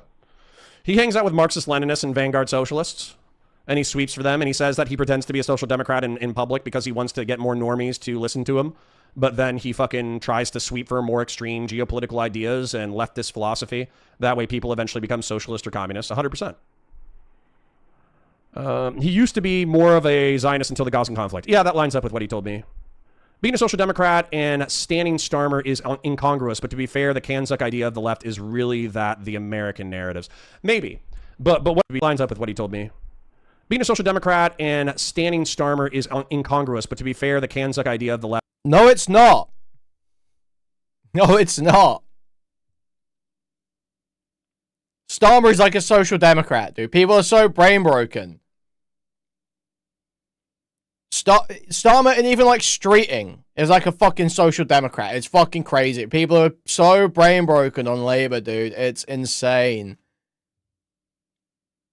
Left is really that the American narratives. Maybe. But what I would say is that there are people who think that like it's necessary in order to put socialists and communists on the ballot to move the Overton window leftward in American and I guess Commonwealth discourse so that the result is social democracy. So effectively, like, even if your true position is social democracy, there are social democrats who will support democratic socialists in the elections because they think it's necessary to shift the conversation about like the material well-being of the working class, and socialists talk about that even if their prescriptions suck ass, right? It's like the Zoran Mandami argument. There were even liberals in my chat that were saying, yeah, Zoran Mandami is a democratic socialist, but because of the entrenched power of New York City, he's going to have to govern as a social democrat. Therefore, even as a liberal, not me, they were okay with, having a democratic socialist in power in New York City. Yeah, the ratcheting effect, yes. Jagan says, just my opinion, but I think he's like endless social conflict and perpetuates bullshit, and it doesn't matter if it's from the left or right, but I know I am wrong because he self-identified. Well, right. Like ultimately, we only know what's in between our own two ears and whether or not we articulate them honestly. I just don't think he necessarily has a reason to lie. Like, who in his sphere is going to give him more shit for being a democratic socialist rather than a social democrat? You know, I don't think anybody in Snark even really gives a fuck about that, right? The only thing they care about is hating Ethan Klein, hating Destiny, and hating Israel, which effectively, if you either have an isolationist or anti-Zionist perspective, your economic politics are going to be secondary. And to be honest, like a majority of his content is not even politics. The only reason why I wanted to talk about this was because it was like politically related to like veteran status and shit. But if you actually look at like Kuihman's content, a majority of it is just criticizing online personalities. PPP is not a political person. Wick is a political person, but I think that he hates him not because of his politics. Like, I don't think Kuihman hates liberals necessarily. He just thinks that Wick's articulation of liberal politics sucks. He obviously hates Destiny. I think he's probably okay with me insofar as you can be friendly with Kuihman. He's probably okay with me, but he's still going to take a huge shit on me for personal failings. Tectone, Noah Samson, he hates Hutch, Nick DiOrio, Ethan Klein, me, Beckett. Dude, he shits on Beckett, and Beckett's arguably one of his online friends. A bunch of Ethan Klein and Hassan orbiters, Gaming for Hope. Yeah, he's not like, he does comment on politics, but he is not a political creator, right? Look at his second channel if you want his political takes. Yeah. Nega Kuihman. Right. But that's where, for me, the narrative, one of the cringe narratives that I saw, and I'll try to be as nice as I can. Sorry, did I mute myself? One of the things that I saw a narrative that I think is cringe and gay, and I would like to say very mean things backwards, but I'll try to restrain myself from doing so. So Mooten, and to a lesser degree Dan, said, oh, Connor's just a snarker now. No, I'm not. I'm not going to be, and they were like, oh, it's so weak. He's running into the arms of J-Stock, and he's running into the arms of Lav and Mr. Girl. No. I had a conversation with these people. Do you know, like, you can have a conversation with other people and not agree with everything they say? Did you know that? Because I'm pretty sure they knew that. I'm pretty sure they know that you can have a conversation. It was barely a conversation. They didn't really speak about much, did they? Political and social perspectives and not agree 100% with what they say. Because that was true of me and Steven for a very long time. We were able to have conversations and contentious conversations without disagreeing or while disagreeing. And so while J-Stock might hate Destiny, and I'm not a fan of what Destiny has done in the past 7 months, I also don't even think I hate Destiny. I think he's an asshole, and I think he's going to hurt himself, and I think he hurts the people he loves, and I can't be around it anymore. But I don't think I hate him. So, You know. Oh, I am neither a snarker nor an anti-snarker. I am a secret third thing. All right. Anyways, engaging with chat before I dip out. A lot of the Kui heads hate when he covers politics. He does it a lot on the Uploads His Nega Kuihman channel. Yeah, no, I noticed. Dude, I don't even like it. If I watch his content and he's talking about domestic British politics, like obviously that is not my bag. So look at the second channel if you want Nega Kuihman. Sure, he uploads politics content to a different channel. Britpol content will continue until morale improves. We love Beckett, sure. Nega Kuihman. Chibi rebukes. Yeah. Chibi, the other pedophile. Kyle Kalinske called out Destiny 2. Yeah, well, you know, it is what it is. Communists and liberals fight all the time. True. He puts all his politics on the other channel. His politics might be similar to Mr. Girl since he was his strongest defender. Does Mr. Girl have public politics? I feel like he mostly talks about like sex and cultural issues. I would assume that he would be a progressive, like a transgressive progressive. Like he wants everybody to do super well and would even like advocate for the government to help people to do well, but he would still want the right to say fucked up shit. That's what I'm assuming Mr. Girl's politics are, but I don't think I've ever heard him articulate it. Everyone that disagrees with me is a snarker, and all tactics against snarkers are permissible. Yeah, there you go. No, Connor is canceled for associating with canceled people. Thus, Connor is canceled by the court of public opinion. I know, it's not working very well either. That was the other thing. Somebody said this like cringe thing. And by the way, if you don't like any drama or stuff, I promise you I'm not doing anything super dramatic. I'm just engaging with some criticisms that I heard over the weekend. Somebody said, oh, his career is over. What? Literally half of my revenue comes from Warhammer. Literally 30% of my revenue comes from politics. I can keep covering politics and never mention anybody in Twitch and YouTube politics ever again. How would my career be over because I stopped being a friend with someone? That's such a silly and stupid thing. That's like back when Vosh had his Lolicon folder thing, and somebody pointed this out. It might have been Beckett. They were like, yeah, it's gross. And a lot of his community are going to dislike him or leave. But his ability to continue to create political and pop culture commentary is not affected by his grossness. And therefore, anybody pretending that his career is over is coping like a motherfucker. And I think we need to realize that a ton of creators have just streamed through and continued to produce content.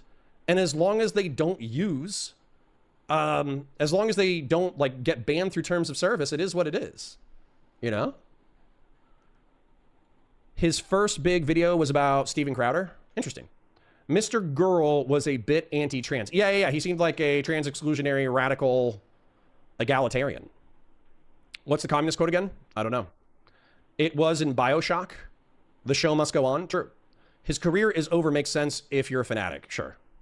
Hope my stream was way behind. My bad. All good. I hate when people conflate being your career is over equals viewer count exactly the same. Dude, yeah. I mean, it's not that big of a deal, you know? To be honest, I thought that you were getting ready to leave. No. Okay, the reason why I said that I would rather go back to construction admin than continue if people insisted about being gross sexually and could not support me financially or with their viewership as a result of our disagreement is because it's entirely possible that maybe some of my largest chippers and oilers viciously disagree with me on this topic, and as a result, they rescind their support. And therefore, not only do I lose viewership, but I also lose revenue, and I'm reliant on revenue in order to maintain, you know, my job.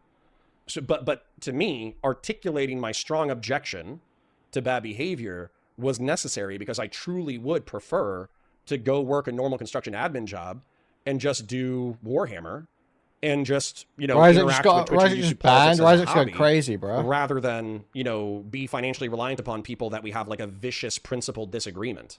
That's what I was trying to articulate.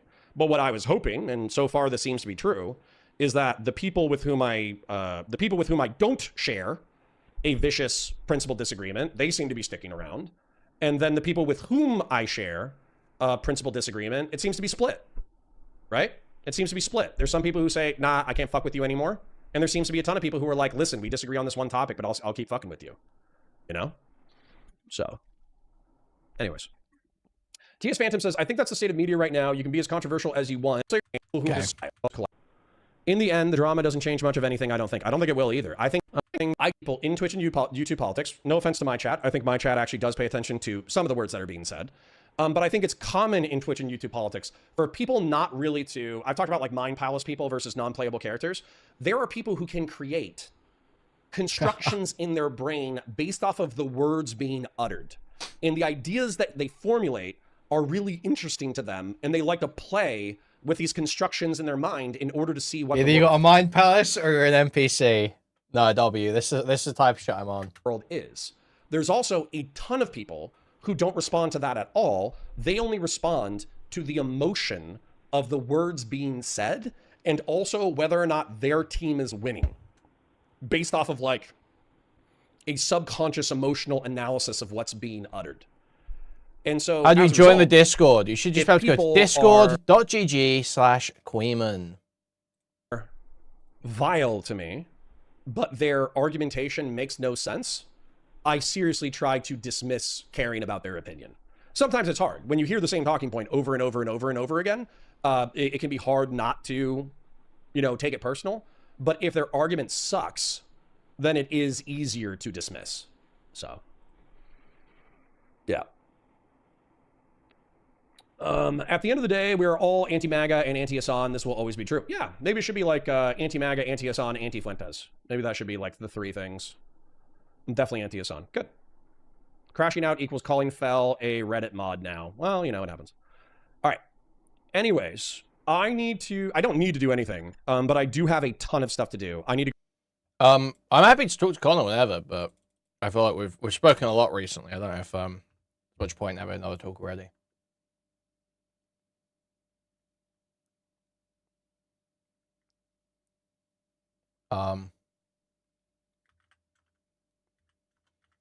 Okay, I kind of want to do some Hassan UK visa stuff, but I think we're going to do like a full segment on it tomorrow. We'll just watch the sleepy video for now. Fuck it. This is Zog propaganda, what Pegasus is doing. I actually don't have anything else to call it.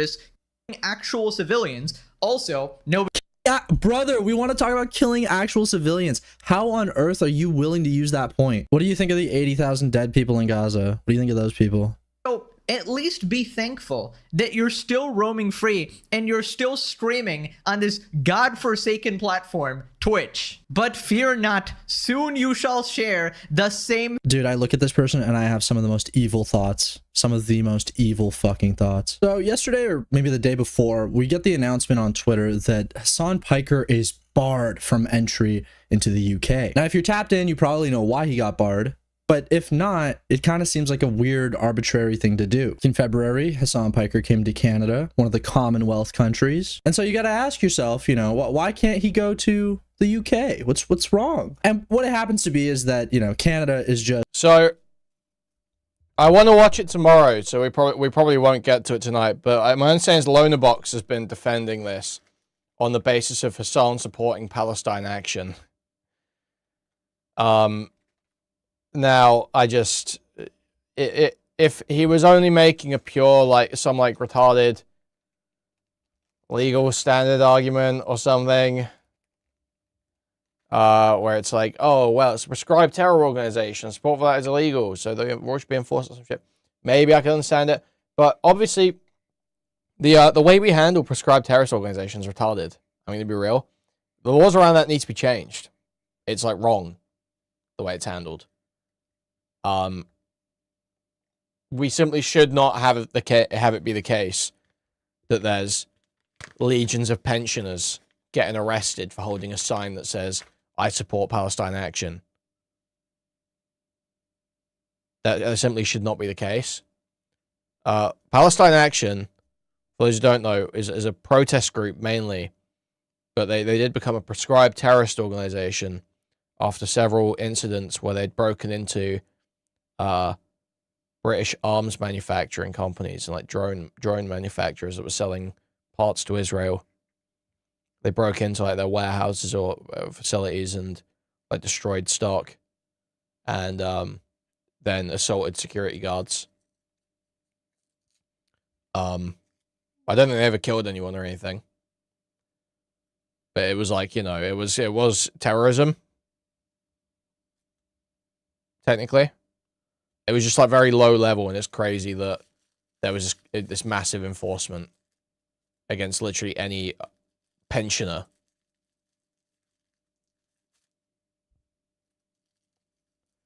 I understand everyone's trying to fucking cry about the use of the term banned. That's literally, we use the term banned for like every incident like this. And we always have. People just care about the term banned now because it's Hassan. But like every other incident like this, or it's a visa revocation, people say banned every time. Also, people crying about the use of the term visa revocation when it was a electronic pass or whatever, electronic visa waiver or whatever the fuck. Also just pick it. It's like pulling as it's retarded. Like this is like nonsense distinctions. He was given pass to enter the country. It was revoked due to his speech. That's what's being communicated in every formulation of this. And then he fucking actually it's just retarded. This is how we speak about it every time. Colloquially, he was banned from the country and had his visa revoked. That is how people talk about it whenever a case like this happens. It's not as cucked as the UK is. The UK, similar to Germany, seems to have some sort of like undying loyalty to Israel. Listen, I'll give it to Germany. Maybe they feel like they owe some sort of debt, okay? Now, this is hot off the presses from the BBC. 2 left-wing content creators have been blocked from entering the United Kingdom after they said the Home Office revoked their visas. US citizens Hassan Piker, who's a Twitch streamer and political... Okay, we know who Hassan is. The pair have blasted the UK government, claiming they were banned for criticizing Israel. Piker has come under fire for making pro-Hamas comments, while Uyghur has called Israel's action in Gaza barbaric. The Home Office has been contacted for comment. Posting on X, Uyghur said, I've been banned from the UK. I tried to get on a flight to London to attend SXSW London and give a speech at Oxford. I've been banned for criticizing Israel. Are we free anymore? This is oppression of Western citizens by our own governments on behalf of a different country. Replying to this post, Piker wrote, the UK has revoked my visa as well, all at the behest of Israel. The West is betraying liberal values for a genocidal fascist foreign government. Soon, we will all become Israel. Labour MP David Taylor, who last week called for Piker to be barred from entering the UK, thanked the Home Secretary for the decision. There's no reason to open our doors to those who seek to spread hate and division, especially to those who've supported a prescribed terror group. Taylor wrote on X. This is an interesting quote. Hate and division. What is the hate and division that Hassan is spreading? Like a disdain for Israeli murder of civilians? This is what people are talking about when they say Zog. Like, again, this undying support for Israel when your populace probably isn't all that supportive of it. The most generous take that I can give here based on this YouGov chart is that, like, the opinions are mixed on Israel, but it's clear Labour support. It was literally 6% support for Israel, man. That, like, it's shifting towards an anti-Israel sentiment. The positive thing that we can take from this is that younger generations seem to be appalled by Israel. So we just kind of got to wait for everybody to die, all these old people to die, and then we can kind of deal with it. He also stood by comments saying Hamas was 1,000 times better than Israel. He would vote for Hamas over Israel every single time. I mean, in terms of statistical impact on who's dying and who's living, I'd say that Israel has proven to be more effective at killing people. The Community Security Trust, a Jewish community group, said in a statement that it welcomed the decision to bar Piker from entering the UK and the government's recognition that there must be consequences when public figures cross the line into hate speech. While criticism of Israel is entirely legitimate, Piker has a record that goes far beyond robust or controversial political speech, including rhetoric that contains anti-Semitic themes. The Goyim may not criticize Israel. Like, it is so funny that this guy gets barred, entry into the UK, but their relationship with Israel stays the same despite, like, the insane levels of violence that they're able to, perpetrate. Now, this one is crazy, okay? The Times reports that the decision to block Uyghur is based on a range of things, including what the paper calls anti-Semitic tropes, such as the claim that Israel controls America. Dude, I have to say, with this one specifically, the timing is fucking crazy to have this be a reason why you're denying entry, especially when we look at Thomas Massey losing his election. Like, Thomas Massey was basically excised from the Republican Party by Donald Trump because of basically 3 major disagreements with the current administration. Number one, obviously in no particular order, but number one, Epstein, like what he wanted to do with the Epstein files. Number 2, the war in Iran. And number 3, the big beautiful bill and the deficit spending that Trump wants to do. On nearly every other issue, Thomas Massey was in complete lockstep with the Republican Party as is. And so when you look at those 3 things, one of those affecting Israel the most being the war in Iran, obviously they're very pro pushing that war to continue. What does the Israeli lobby, known as AIPAC in the United States, what do? They contribute $15 million to Ed Galrain. Like, this is what's so frustrating, is that, like, it's called an anti-Semitic trope, but it has nothing to do with these people being Jewish. It's all to do with Israel having a lobbying pack that goes around giving politicians money. like this is how the president of the United States is talking. Do this, I'll go to Israel, run for Okay. I don't need all this lead up. Kitty Pike Let's get to the Pegasus bit. listed from every country like Hassan Piker. Dude, this guy and Nux truly have the worst YouTuber voices on the fucking platform. Dude, I'm gonna myself, actually. This is so fucking bad. Okay, let's see what this fucking loser has to say. Son Diddy Piker and his uncle Chunk Yogurt have both been banned from the UK. The United Kingdom has officially revoked their visa. Now, quick recap. This is after a bunch of people were campaigning to get him banned for his terrorist support and anti-Semitism. And Dude, you can't fucking make this shit up. You actually cannot make this shit up. Where obviously the interests of Israel take the highest priority. I am not mad. Of course, he's blaming it on Israel. Who could have... Who else are you blaming it on, though? No, but like, genuinely, how can you not blame it on Israel? How can you not blame it on the pro-Israel sentiment in the UK government? Have seen that coming, guys. Okay, kind of retarded. Kind of retarded. It's not a pro-Israel sentiment in the government that's causing this. It's because of the fact they've broken from Israel on a bunch of significant policy positions, like pushing to recognize Palestine as a state, not going along with the US's whims on Iran.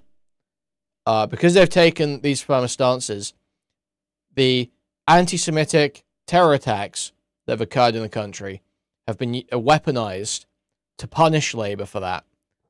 So they feel the need to, whenever there is some cultural issue or issue of potential incitement against Jews in the country, they feel the need to massively counter-signal and be like, look, well, we may be against Israel a bit on the world stage now, but look, we really care about our Jews. We really care about anti-Semitism.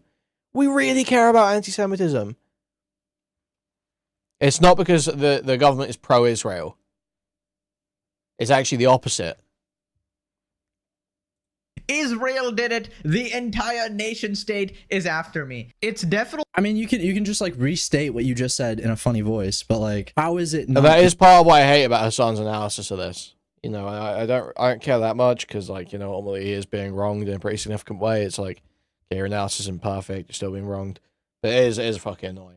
Israel. Who was it that got all of those ads taken off Twitch for a while? It was the ADL. Like, it's not a conspiracy. Like, this is actively what's happening. And this guy, maybe it's because he's Indian, because I know that Indians have some weird connection and appreciation for Israel and that culture in particular, because they don't like Muslims. That's obviously just speculation. It's totally possible he's come to this pro-Israel stance all by himself. Definitely not the UK itself. Surely it was Israel, guys. Surely it was... Yeah, but like, why is the UK making that decision? Like, ask yourself why they're doing that. Israel that shocked Hassan's dog. They mind controlled him, actually. Honestly, cry By the way, we're talking about the dog shocking in June of 2026. Beautiful shit. more, man. You support actual terrorists, of course. Yeah, okay, so that's what it is. Why does he quote unquote support these groups? Okay, what is it that they are opposing that he disagrees with? Why does Hassan Piker not outright condemn these groups? Is it because Hassan Piker loves the idea of terrorism? Is that why? He just loves seeing civilians get killed. Is that the idea that we're trying to push here?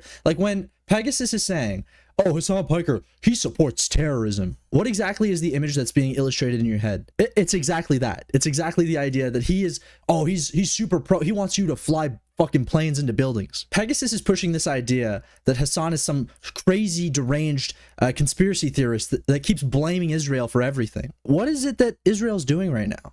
Like, do you agree with their actions? Is Pegasus like pro-Israel? He's pro everything that they're doing right now? Are you cool with that stuff? Is that the type of person you are? Obviously, if you're, informed enough to know the ins and outs of Hassan's, appreciation for groups and the fact that he's been banned from the UK, surely you would have enough information to know about what's going on in Israel right now and why he opposes it. Of course you were banned. It's been a long time coming. They don't want terrorism in their country. Nobody wants you there. Oh, Pegasus, you're fucking up the narrative there.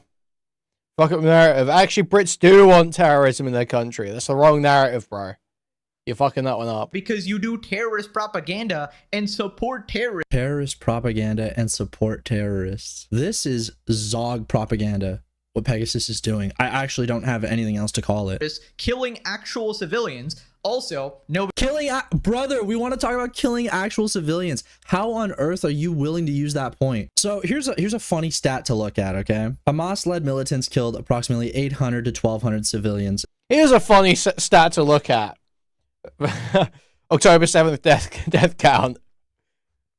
All right, okay, Sleepy, calm down. Take it easy.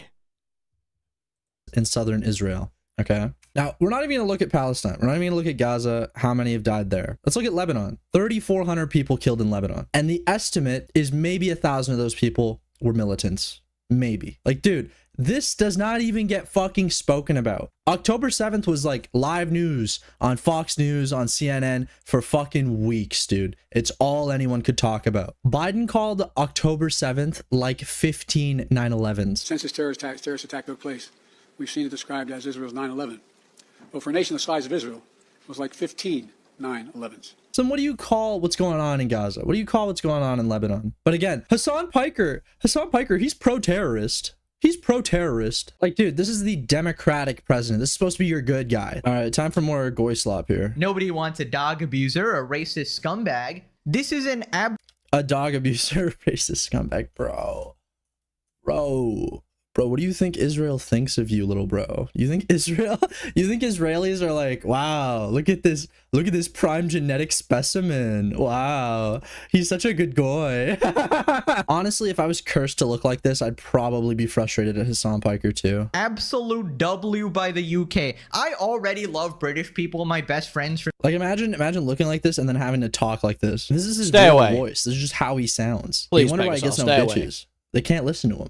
From the UK as well. Now I have an even more profound appreciation for British people. Holy shit. UK is so zogged out. I love them even more now. They will die for Israel. That makes me respect them so much. I love Israel. We actually stayed out of the Iran war. People were saying that this is unironically because of the SlopTube videos, because we circulated all of his absolutely insane clips of him supporting terrorists, and they went so... Dude, like, it's insane how much he pushes the supports terrorist angle with, like, absolutely no engagement in the other direction. Like, he views Israel as, like, oh, they're awesome. They're so cool. Like, they do nothing wrong. like, bro... Why does Hassan feel a type of way about these terrorist groups? And who's identifying them as terrorist groups? And how much destruction are they causing in contrast to how much Israel's causing? Like, are we going to talk about any of that? Oh, viral. Again, like, obviously my expectations here are like extreme for someone like Pegasus. On Twitter that actual politicians started seeing it and foreign governments started actually seeing it, and they're like, yeah, we don't want this extremist here anymore. Now, obviously, I don't know if that's 100% the case. I don't know if the UK... Dude, you just know he smells like shit. Saving society. And if you remember last time, Hassan said that if the UK bans him, it's going to be a chain reaction where Australia, Canada, Germany, and many other countries... I don't think Canada will ban him. I just don't see that happening. That's old Sleepy coming out again. A bit of anti-Indian racism. That's classic Sleepy. will probably follow. And we all Canada's not nearly, and again, this is Canada's just not as cucked out. Like listen, there are things that Canada is certainly cucked on, but when it comes to Israel, I mean, Carney's been pretty solid as to not being like a fucking goy slave. And as per, I mean, didn't they ban Kneecap? This guy's coping. We actually have a party that is like vehemently against Israel. The NDP party wants nothing to do with them. Already know that Australia banned Sneeko for similar reasons. If England bans we have two parties, there's more like legitimacy for Canada to try to do the same, like the same groups in Canada to try and do the same. There's more legitimacy for, you know, Germany. I mean, this is true. This is true. Like, it does set a precedent. I just don't think that Canada will follow that. Germany, certainly Australia, which I also plan to visit at some point. Germany, it's over. There's no fucking way Germany's accepting Hassan. Like, you want to talk... Sleepy wasn't big into the great replacement theory. I'd say Sleepy was great replacement curious. Talk about giga cucked.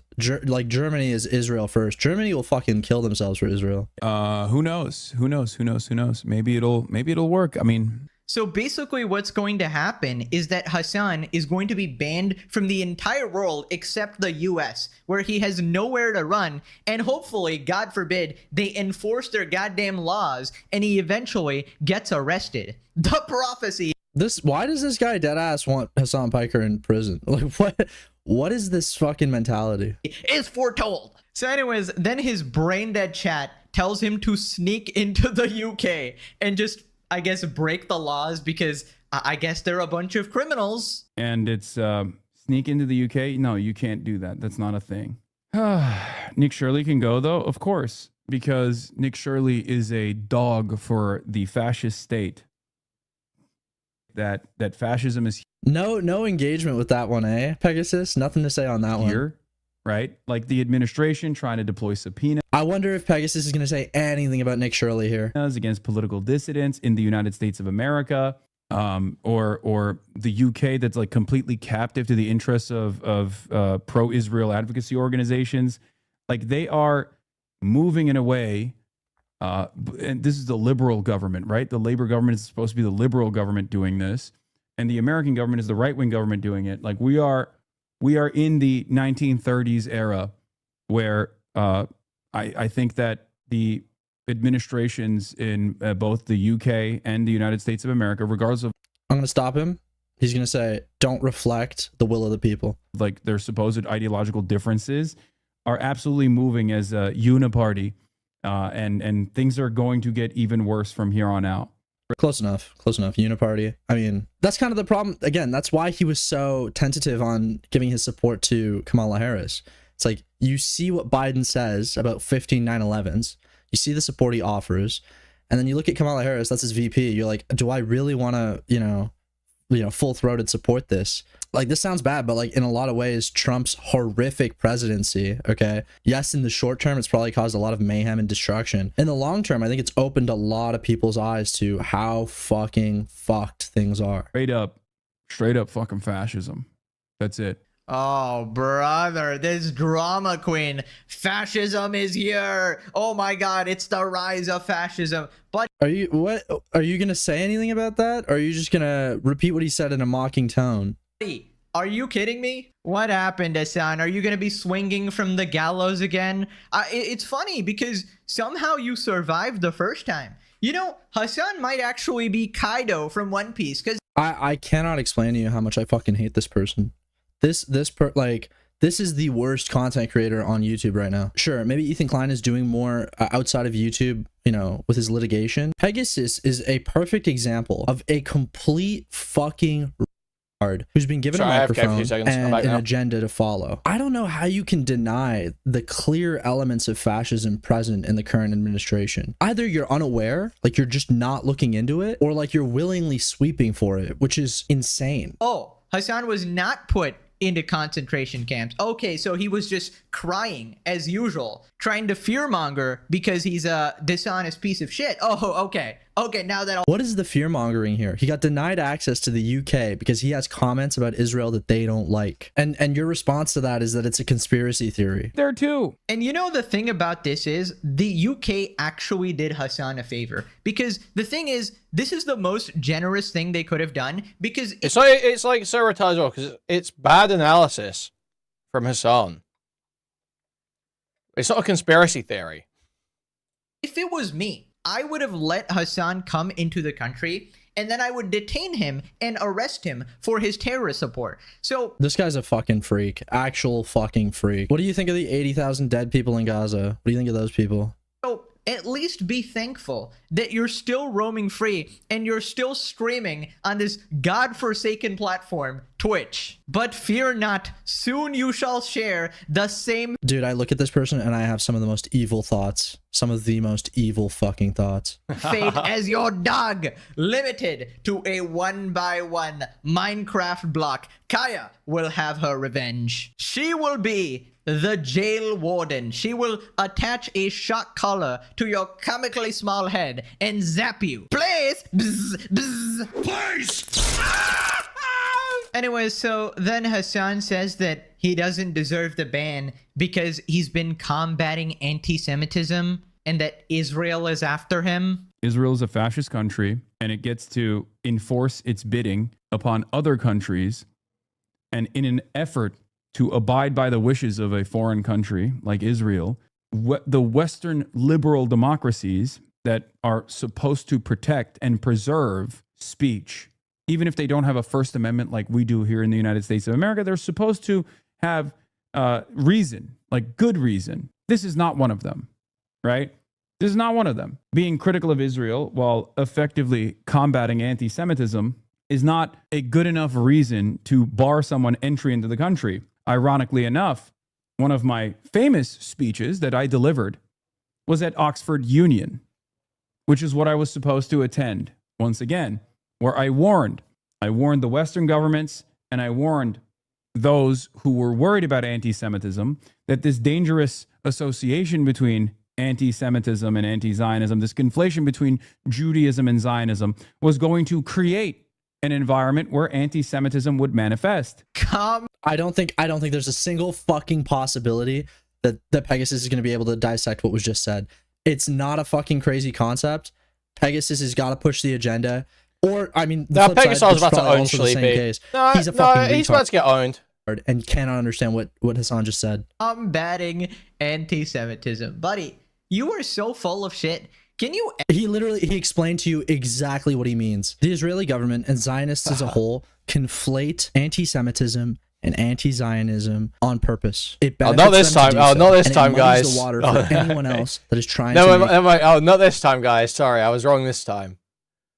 I think next time Sleepy makes a video like this, Pegasus is going to own them. A anti-Zionist take. It essentially gives them a permanent invisible boogeyman that they can always point to as a reason why Israel must be defended, why Israel needs its allies, why Israel must exist. And again, I'm not saying that anti-Semitism doesn't exist, but conflating anti-Semitism with anti-Zionism or criticisms of Israel, it's exactly what they do. They push that shit, and it's dangerous. And it's exactly why Hassan got denied entry into the UK. Anyways, we're almost done with this. Do you ever tell the truth? Is it just baked into your being that you have to lie? I'm convinced a witch has put a spell on Hassan that if he ever... Okay, yeah, we're just getting into fucking actual goy slop. Let's play this one more time. Judaism and Zionism was going to create an environment where anti-Semitism would manifest. Okay, do you hear what he's saying? Do you hear what he's saying? You fucking thick-skulled Listen to what he's saying here. Those who were worried about anti-Semitism, that this dangerous association between anti-Semitism and anti-Zionism. Let's watch. Let's give this a go, man. Fuck it. This might be who's awful. not coming back here. Who's not coming back, Sean? Chen Guiger or Hassan Piker's nephew. Yeah, sad. It is quite sad. They were meant to be speaking at South by Southwest. Controversial. Go on. South by Southwest on the BDS list, I believe. Last year it was because of the sponsors. This year it isn't. Is it not? No. I think the sponsor last year was a... Oh God, I can't remember who the sponsor was, but they had shares in Lockheed Martin. Yeah. Which was what the controversy was. Was it the company that owned Gales? I don't think it was that distant. The Gales. Yeah, because it's a hedge fund that owns Gales, isn't it? Like, Yeah. the hedge fund also invested in Lockheed Martin or something. Yeah. So yeah, last night, it would have been the evening in America. Cenk Uygur tweets saying that he has been banned from the United Kingdom. He's had his visa revoked for his. The fat guy's the only good views. guy on this In fucking the show, man. Times, it said This is the only one UK government on the show who doesn't suck. Defense was that granting him his visa would be more harm than good. Yeah, not conducive to the public good, I believe is the not conducive to the public good. I believe the line that they use, but it's for balance. It is the same stock line that they use whenever they ban anyone from coming to the UK. That's on it's a version of an electronic visa that if you're famous and you're speaking at something in the UK, you can basically come and go to the UK for a period of 18 months to 2 years, as much as you want. And they both had that, basically. And it is the same stock response when they were banning the far-right speakers from speaking at the United Kingdom rally a couple of weeks ago. When they were banning people like Tyler, the Creator, a couple of years ago, when Theresa May banned Tyler, the Creator, Snoop Dogg. But the same when they ban hate preachers. Like, it's just the same loophole that they use for anyone that they don't want to. Well, like I said earlier, almost like anyone going, actually, it's not a visa revocation. Actually, it's not banned from the country. Is a fucking retard. It's almost like that's nitpicking nonsense. And obviously, it is a ban. It is a revocation. That is the way we talk about every single one of these incidents whenever they happen. Come here, that's high profile. Backbench Labour MPs last week were encouraging Shabana Mahmood to do this. One backbench Labour MP, David Taylor, who he's blocked me on Twitter. He's what? He blocked me on Twitter. For why? Because I raised a completely fair criticism of him. Not even over the kneecap stuff. Basically, David Taylor's the MP. Oh, so he was a critic about kneecap as well, was he? Yeah. He's the MP for Hell Hampstead or some such place, and all he does is talk about Israel. He is very much the Randy Fine of North London.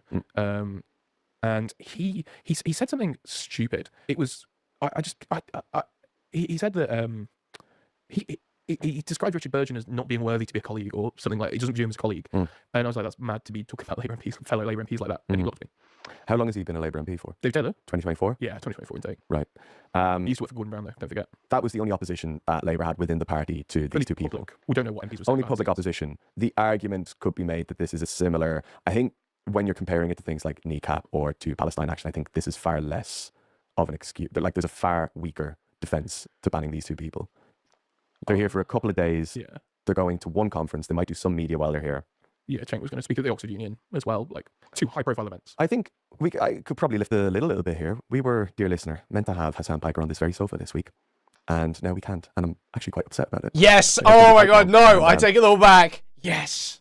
I take it all back. Thank you, Home Office. Thank you, Home Office. Thank you, Home Office. Fuck Politics Show. Fuck Politics Show. Thank you, Home Office. Thank you for banning Hassan and ruining Politics Joe's week. With Maxed by Hassan Piker. Beard mugs. Yeah.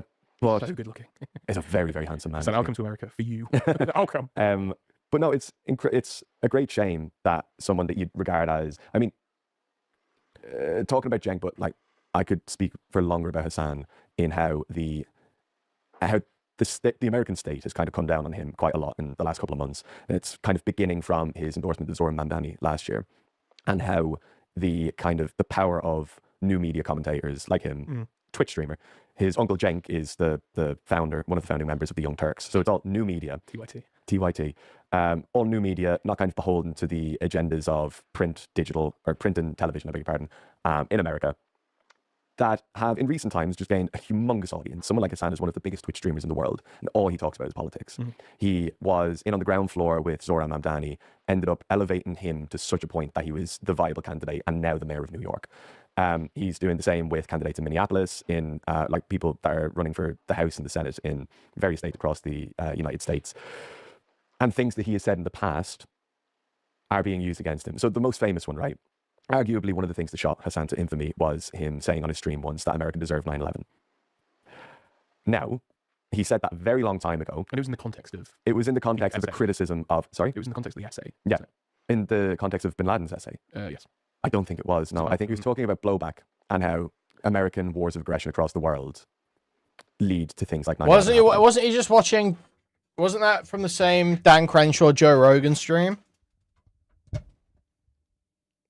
Where he says the shit about brave mujahideen skull fucking Dan Crenshaw's eye hole. He did also separately read Bin Laden's letter to America. Yeah. Later. And I thought that was what it was. No. Because he got in quite a lot of trouble for that as well. Because he basically alerted everyone under the age of 25 that this letter was real. Sorry. This letter existed. Yeah. Sorry, Sean. Sorry, audience. That was my fault. But he's been flying very close to the sun in terms of what America considers acceptable to talk about, especially when you are criticizing the American regime. And that kind of commentary has kind of been exacerbated by the genocide in Gaza. He's been at the forefront of criticizing the American reaction to that, the sale of arms to Israel, how America gives soft power support to Israel as well, and how ultimately that war and that partnership has ended up in the diminishing of American power across the globe. He's been doing this openly, daily on his stream. And it's led to the American political establishment coming down on him to the point where I think it was 2 weeks ago, he was subpoenaed, or it said, Fox News said that he had been issued a subpoena. He said that he never received the subpoena for going to Cuba for the Nuestra America convoy. He claims that everything was above board. He went through all the checks and balances with the Treasury, with the appropriate American channels. And so there's been this slow creeping in of like a clamping down on this person's freedom to move and freedom to express themselves, to the point that it's not the Americans that are preventing him from leaving the country. It's the British government preventing him from entering the country. I think it's a very worrying state of affairs for the United Kingdom to not allow someone like that and his Uncle Cenk into the country. I have a right-wing take on this. Go ahead. That you're not going to enjoy. Okay. And it's not really. This fat guy's awesome, man. This is the only good guy on Politics Joe, man. Literally mugs everyone else here. He's about to give some contrarian ass take. It's awesome. That woke. It wouldn't be if it was right wing. I think that I see in the same category as some of the people that were banned from the United Kingdom march. Some of them super bad on the record, racists, etc., etc. Another was an MEP, bad guy, but also an elected member of the European Parliament. And I see that person being banned from the UK in the same way that Hassan Pike has been banned, as the same way British MPs don't get allowed into Israel. I don't think we should be stopping MEPs coming into the country. And I think this is a slippery slope where last week it was the United Kingdom hate right-wing racists that can come into the country. This week it's Hassan Piker and his uncle. Next week it'll be some fundamentalist preacher of some denomination that we won't let in. And I think over the next couple of years... Now defend Kanye. It'll just keep slipping and keep slipping and keep slipping. And then if reform get in, no one will ever be able to give any legitimate criticism of the way that they would clamp down on free speech, because the Labour Party banned a load of people from coming to the UK. The Tories, the Lib Dems, the Greens cheered on the respective villains from their political ideologies that got banned. And I think will have enabled the potential for an authoritarian state to come and clamp down on free speech massively. I think think it's... I think it's very... I mean, W take. You should be against it all. That's true. It's a very slippery slope. About... Meanwhile, Loaderbox on his stream today was arguing you should be in favour of it all. W liberalism. Who we celebrate getting banned from the UK and who we disavow getting banned from the UK depending on where they sit compared to our political views. Do you know what I mean? Yeah, no, absolutely. I don't think what you said is particularly a right-wing take at all, and I don't think it's anti-woke. I think it's a very well-rounded argument you said. But a couple of things are coming up there. I think when you're talking about Israel banning MPs or representatives from other countries, that's the decision of Israel and the Israeli government to do that. Let's cast that aside from this argument. Yes, yeah. In a let's say hypothetically, I don't think that people should have been banned from coming to the UK for that march, on the proviso that British people that were on that stage were saying hateful things. The contributions of the people from outside of the UK was not going to accelerate the hate that was on display on that stage. There were just people from other countries doing it. Yeah. So for me, I think allow them to come. By not allowing them to come, your kind of like downstream effect of this is that you now have a precedent set that when it comes to left-wing people, those left-wing people will not be allowed into the country for the same reasons that the right-wing people were not allowed into the country.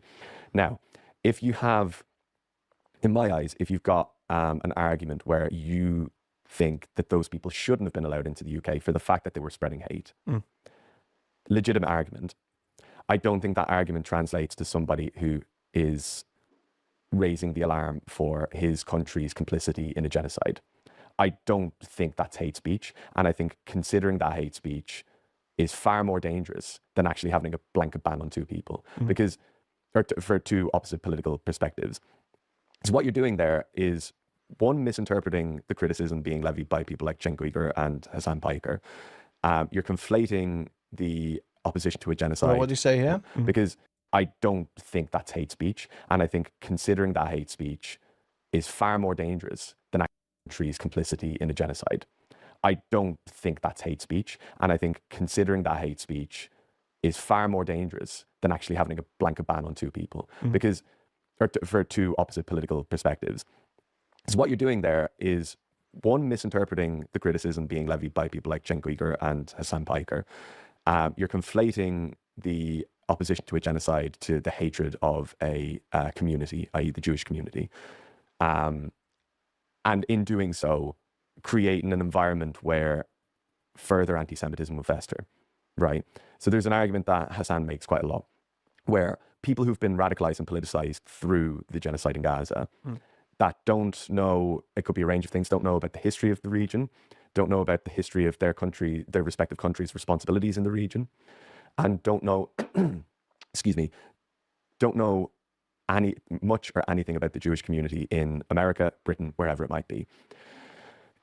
If you're told that your opposition to this country committing a genocide against another people is a hatred of a minority religious group, and you have no prior knowledge of historical, political ties to that region, eventually the rebelliousness in that political movement will turn around and say, actually, do you know what, maybe I am anti-Semitic. If you haven't got the critical faculties to turn around and say, no, I'm not anti-Semitic because of this, this, and this. This is a different thing to hating Jewish people as a whole.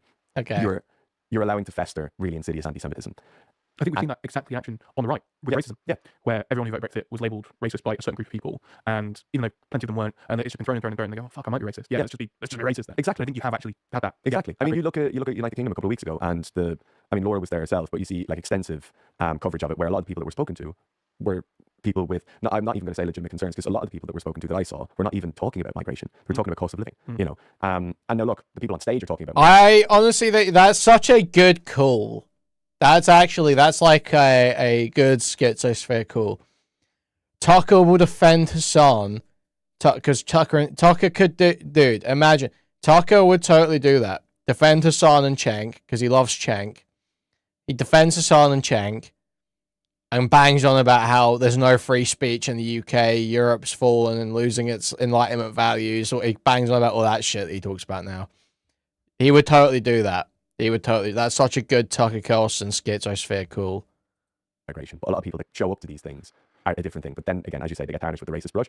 Down the line, those people will turn around and say, do you know what? Yeah, maybe I am actually, you know. So but that's what I'm saying when it comes to Hassan and Cenk. If you're labeling them as, well, one, the official line, not conducive to the public good, but secondarily saying that hate speech is one of the reasons why these people are not allowed in, because that's the criticism being levied at them in the United States. These people are hate speech. I personally don't regard them and some of the people that were banned from coming to the United Kingdom rallies as the same kinds of speech. And I certainly don't regard this as hate speech. I consider considered and well-detailed arguments about the complicity of Western states in a certain war, but also things like anti-imperialism and anti-colonialism as well.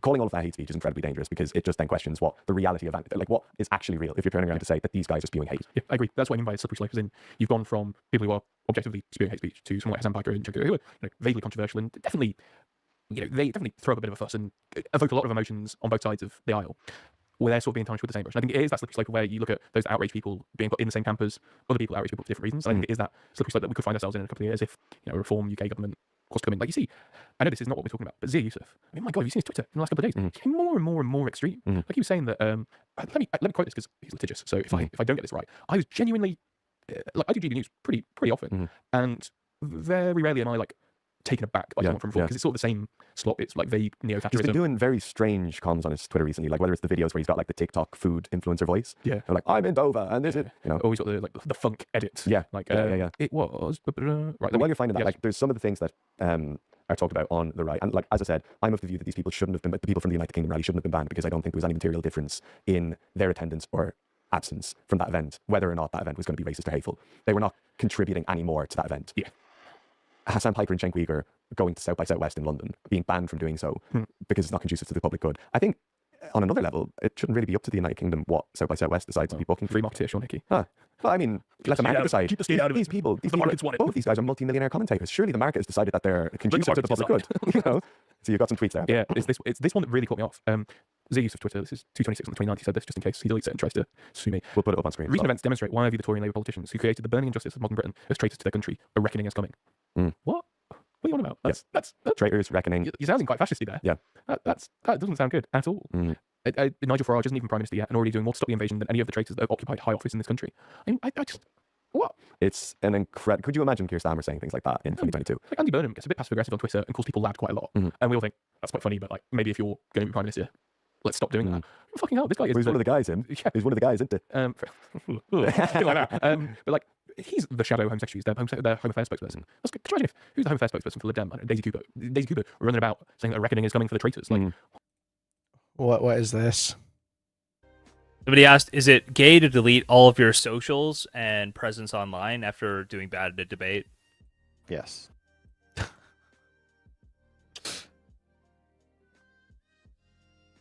Fortunate. Is it more or less gay to come back within like 24 hours after doing that? More.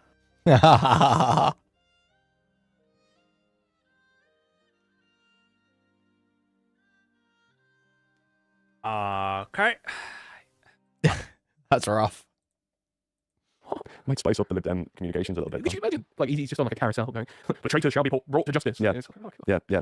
It's but this is what I'm saying. Like this kind of language is obviously like it's a wink and a nod to this idea of like they have always been in it for themselves. We're going to be in it for you. There's a deep state playing in its own self-interest and dividing you against one another. Join us, and we'll be able to stop that. That's insidious. Yeah. Saying America is sending hundreds of billions of your taxpayers' dollars to Israel to kill children. And by the way, I'm going to Britain, and Britain's doing the exact same.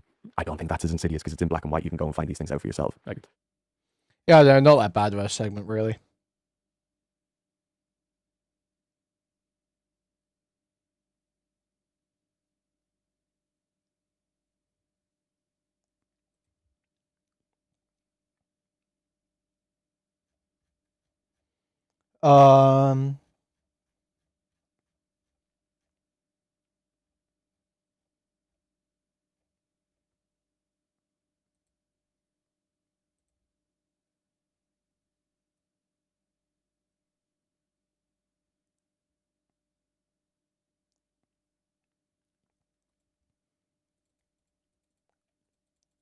What have we got?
I don't know what else there is. I feel like I had something in my mind that was like maybe we could do it, but I don't even know what it was.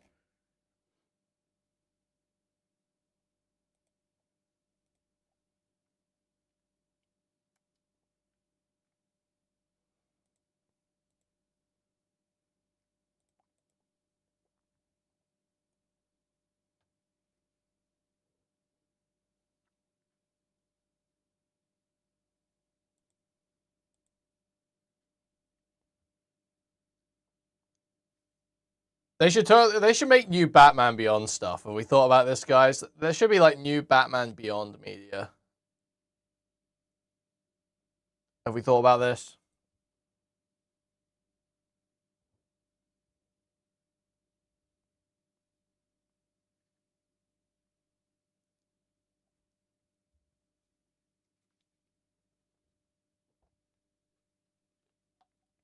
Wait, Metro got outed as a groomer? What?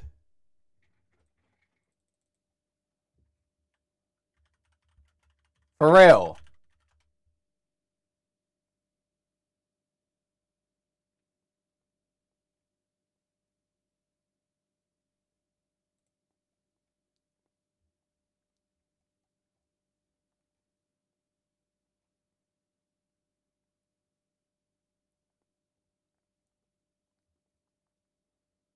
It might be bullshit though, they have a Google Doc-y.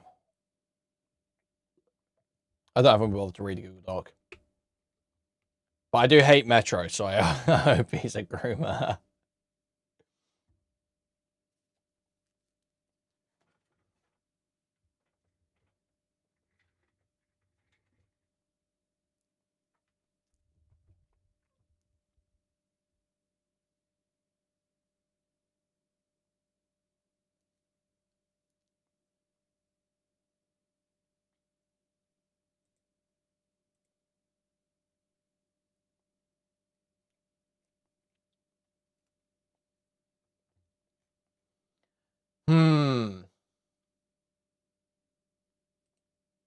Oh, new Mandelson stuff. I see this. Fuck it. £1 million worth of Whitehall effort, emails, WhatsApps, a catalogue of a short ambassadorial career, but also a chronicle of a premiership it probably hastened to its end. Amidst all the typed messages, one handwritten note from Peter Mandelson to the then Foreign Secretary David Lammy, weeks before his appointment to the US Embassy job. If you were minded to appoint me, I would make sure you never regret it. No, we only mentioned I regret Metro. appointing him. We'll get to it if tomorrow, I knew probably. then what I know now, he would never have been anywhere near government. Posing in harmony in happier times in Washington, Peter Mandelson maintained private contact with many in Keir Starmer's government, the tone often a world away from his gushing public endorsements. Keir, in everything we do, we're going to be right behind you and everything you're doing for Britain. The chunkiest online correspondence with a cabinet minister that survived the delete button is with the current Welfare Secretary, Pat McFadden. As the results from last year's local elections came in, Peter Mandelson WhatsApped Pat McFadden, "Keir lacks verve," as does the cabinet as a whole.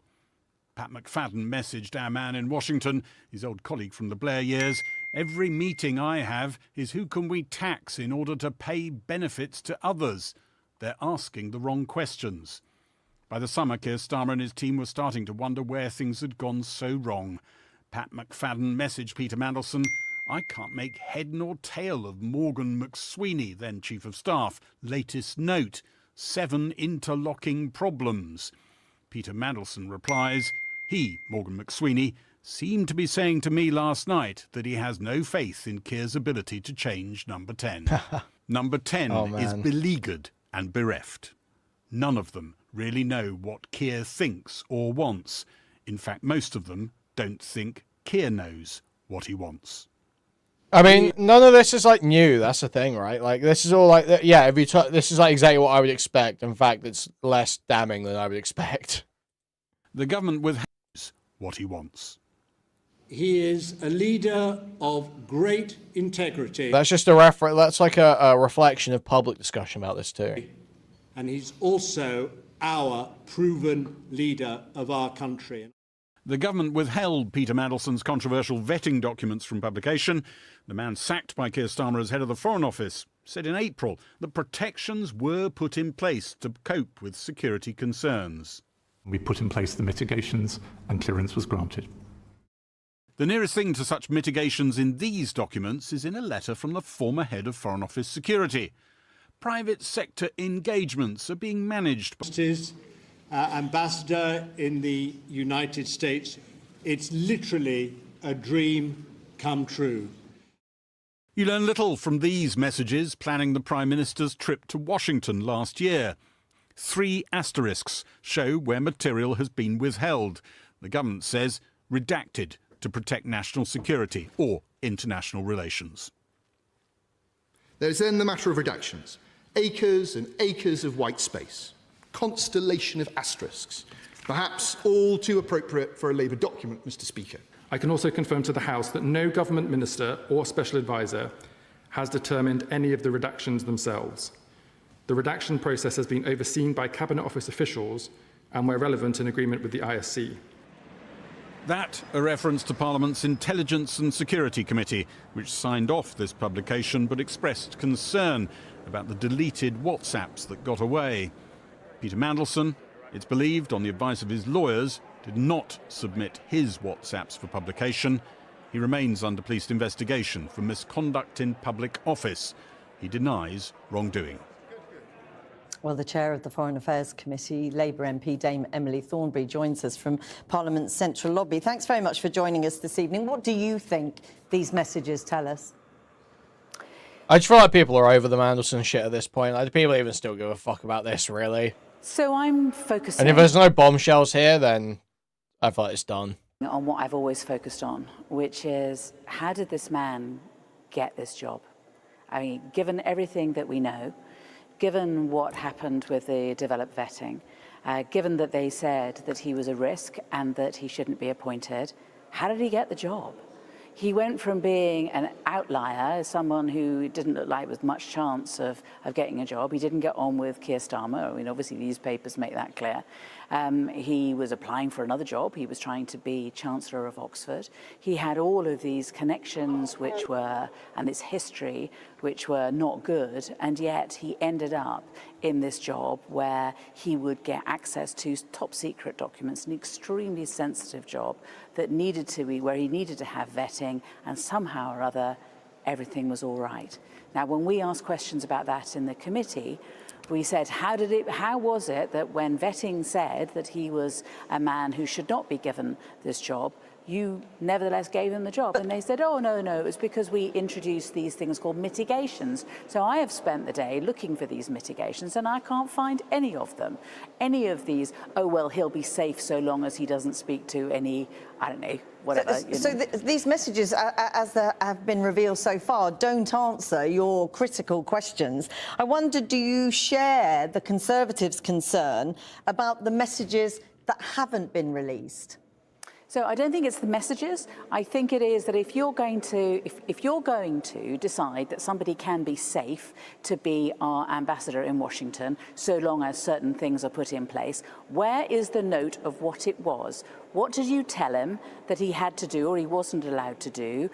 Or is it, which I fear may be the case, that you just wanted to brush over all of these concerns because you were under such pressure from Number 10, and I don't think from Keir Starmer, frankly, but, from Number 10 to appoint him, and so you just brushed over it.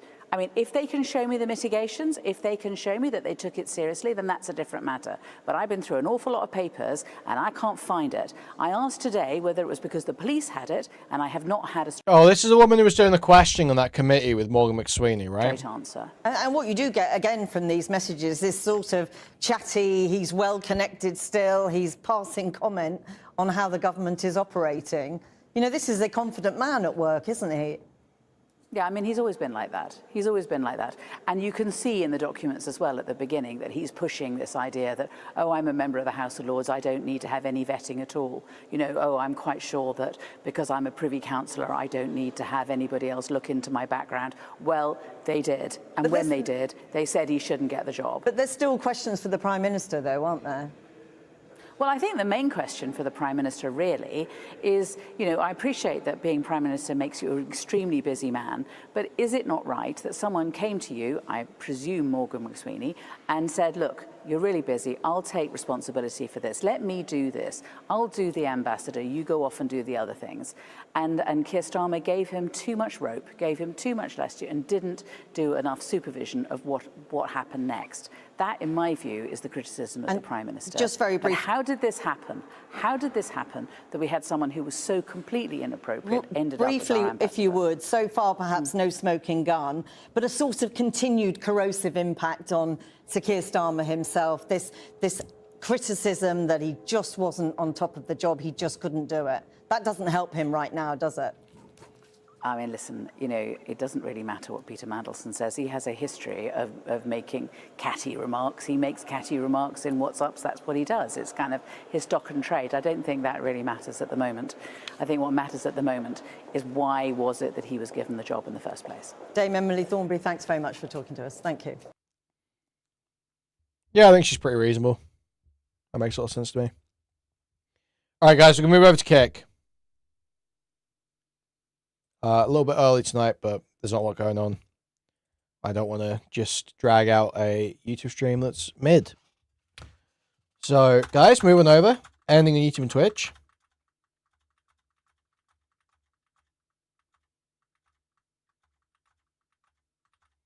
Moving over. We'll probably watch a little bit more of something. Then either I'll play KOTOR or Marathon. We'll see. Moving over.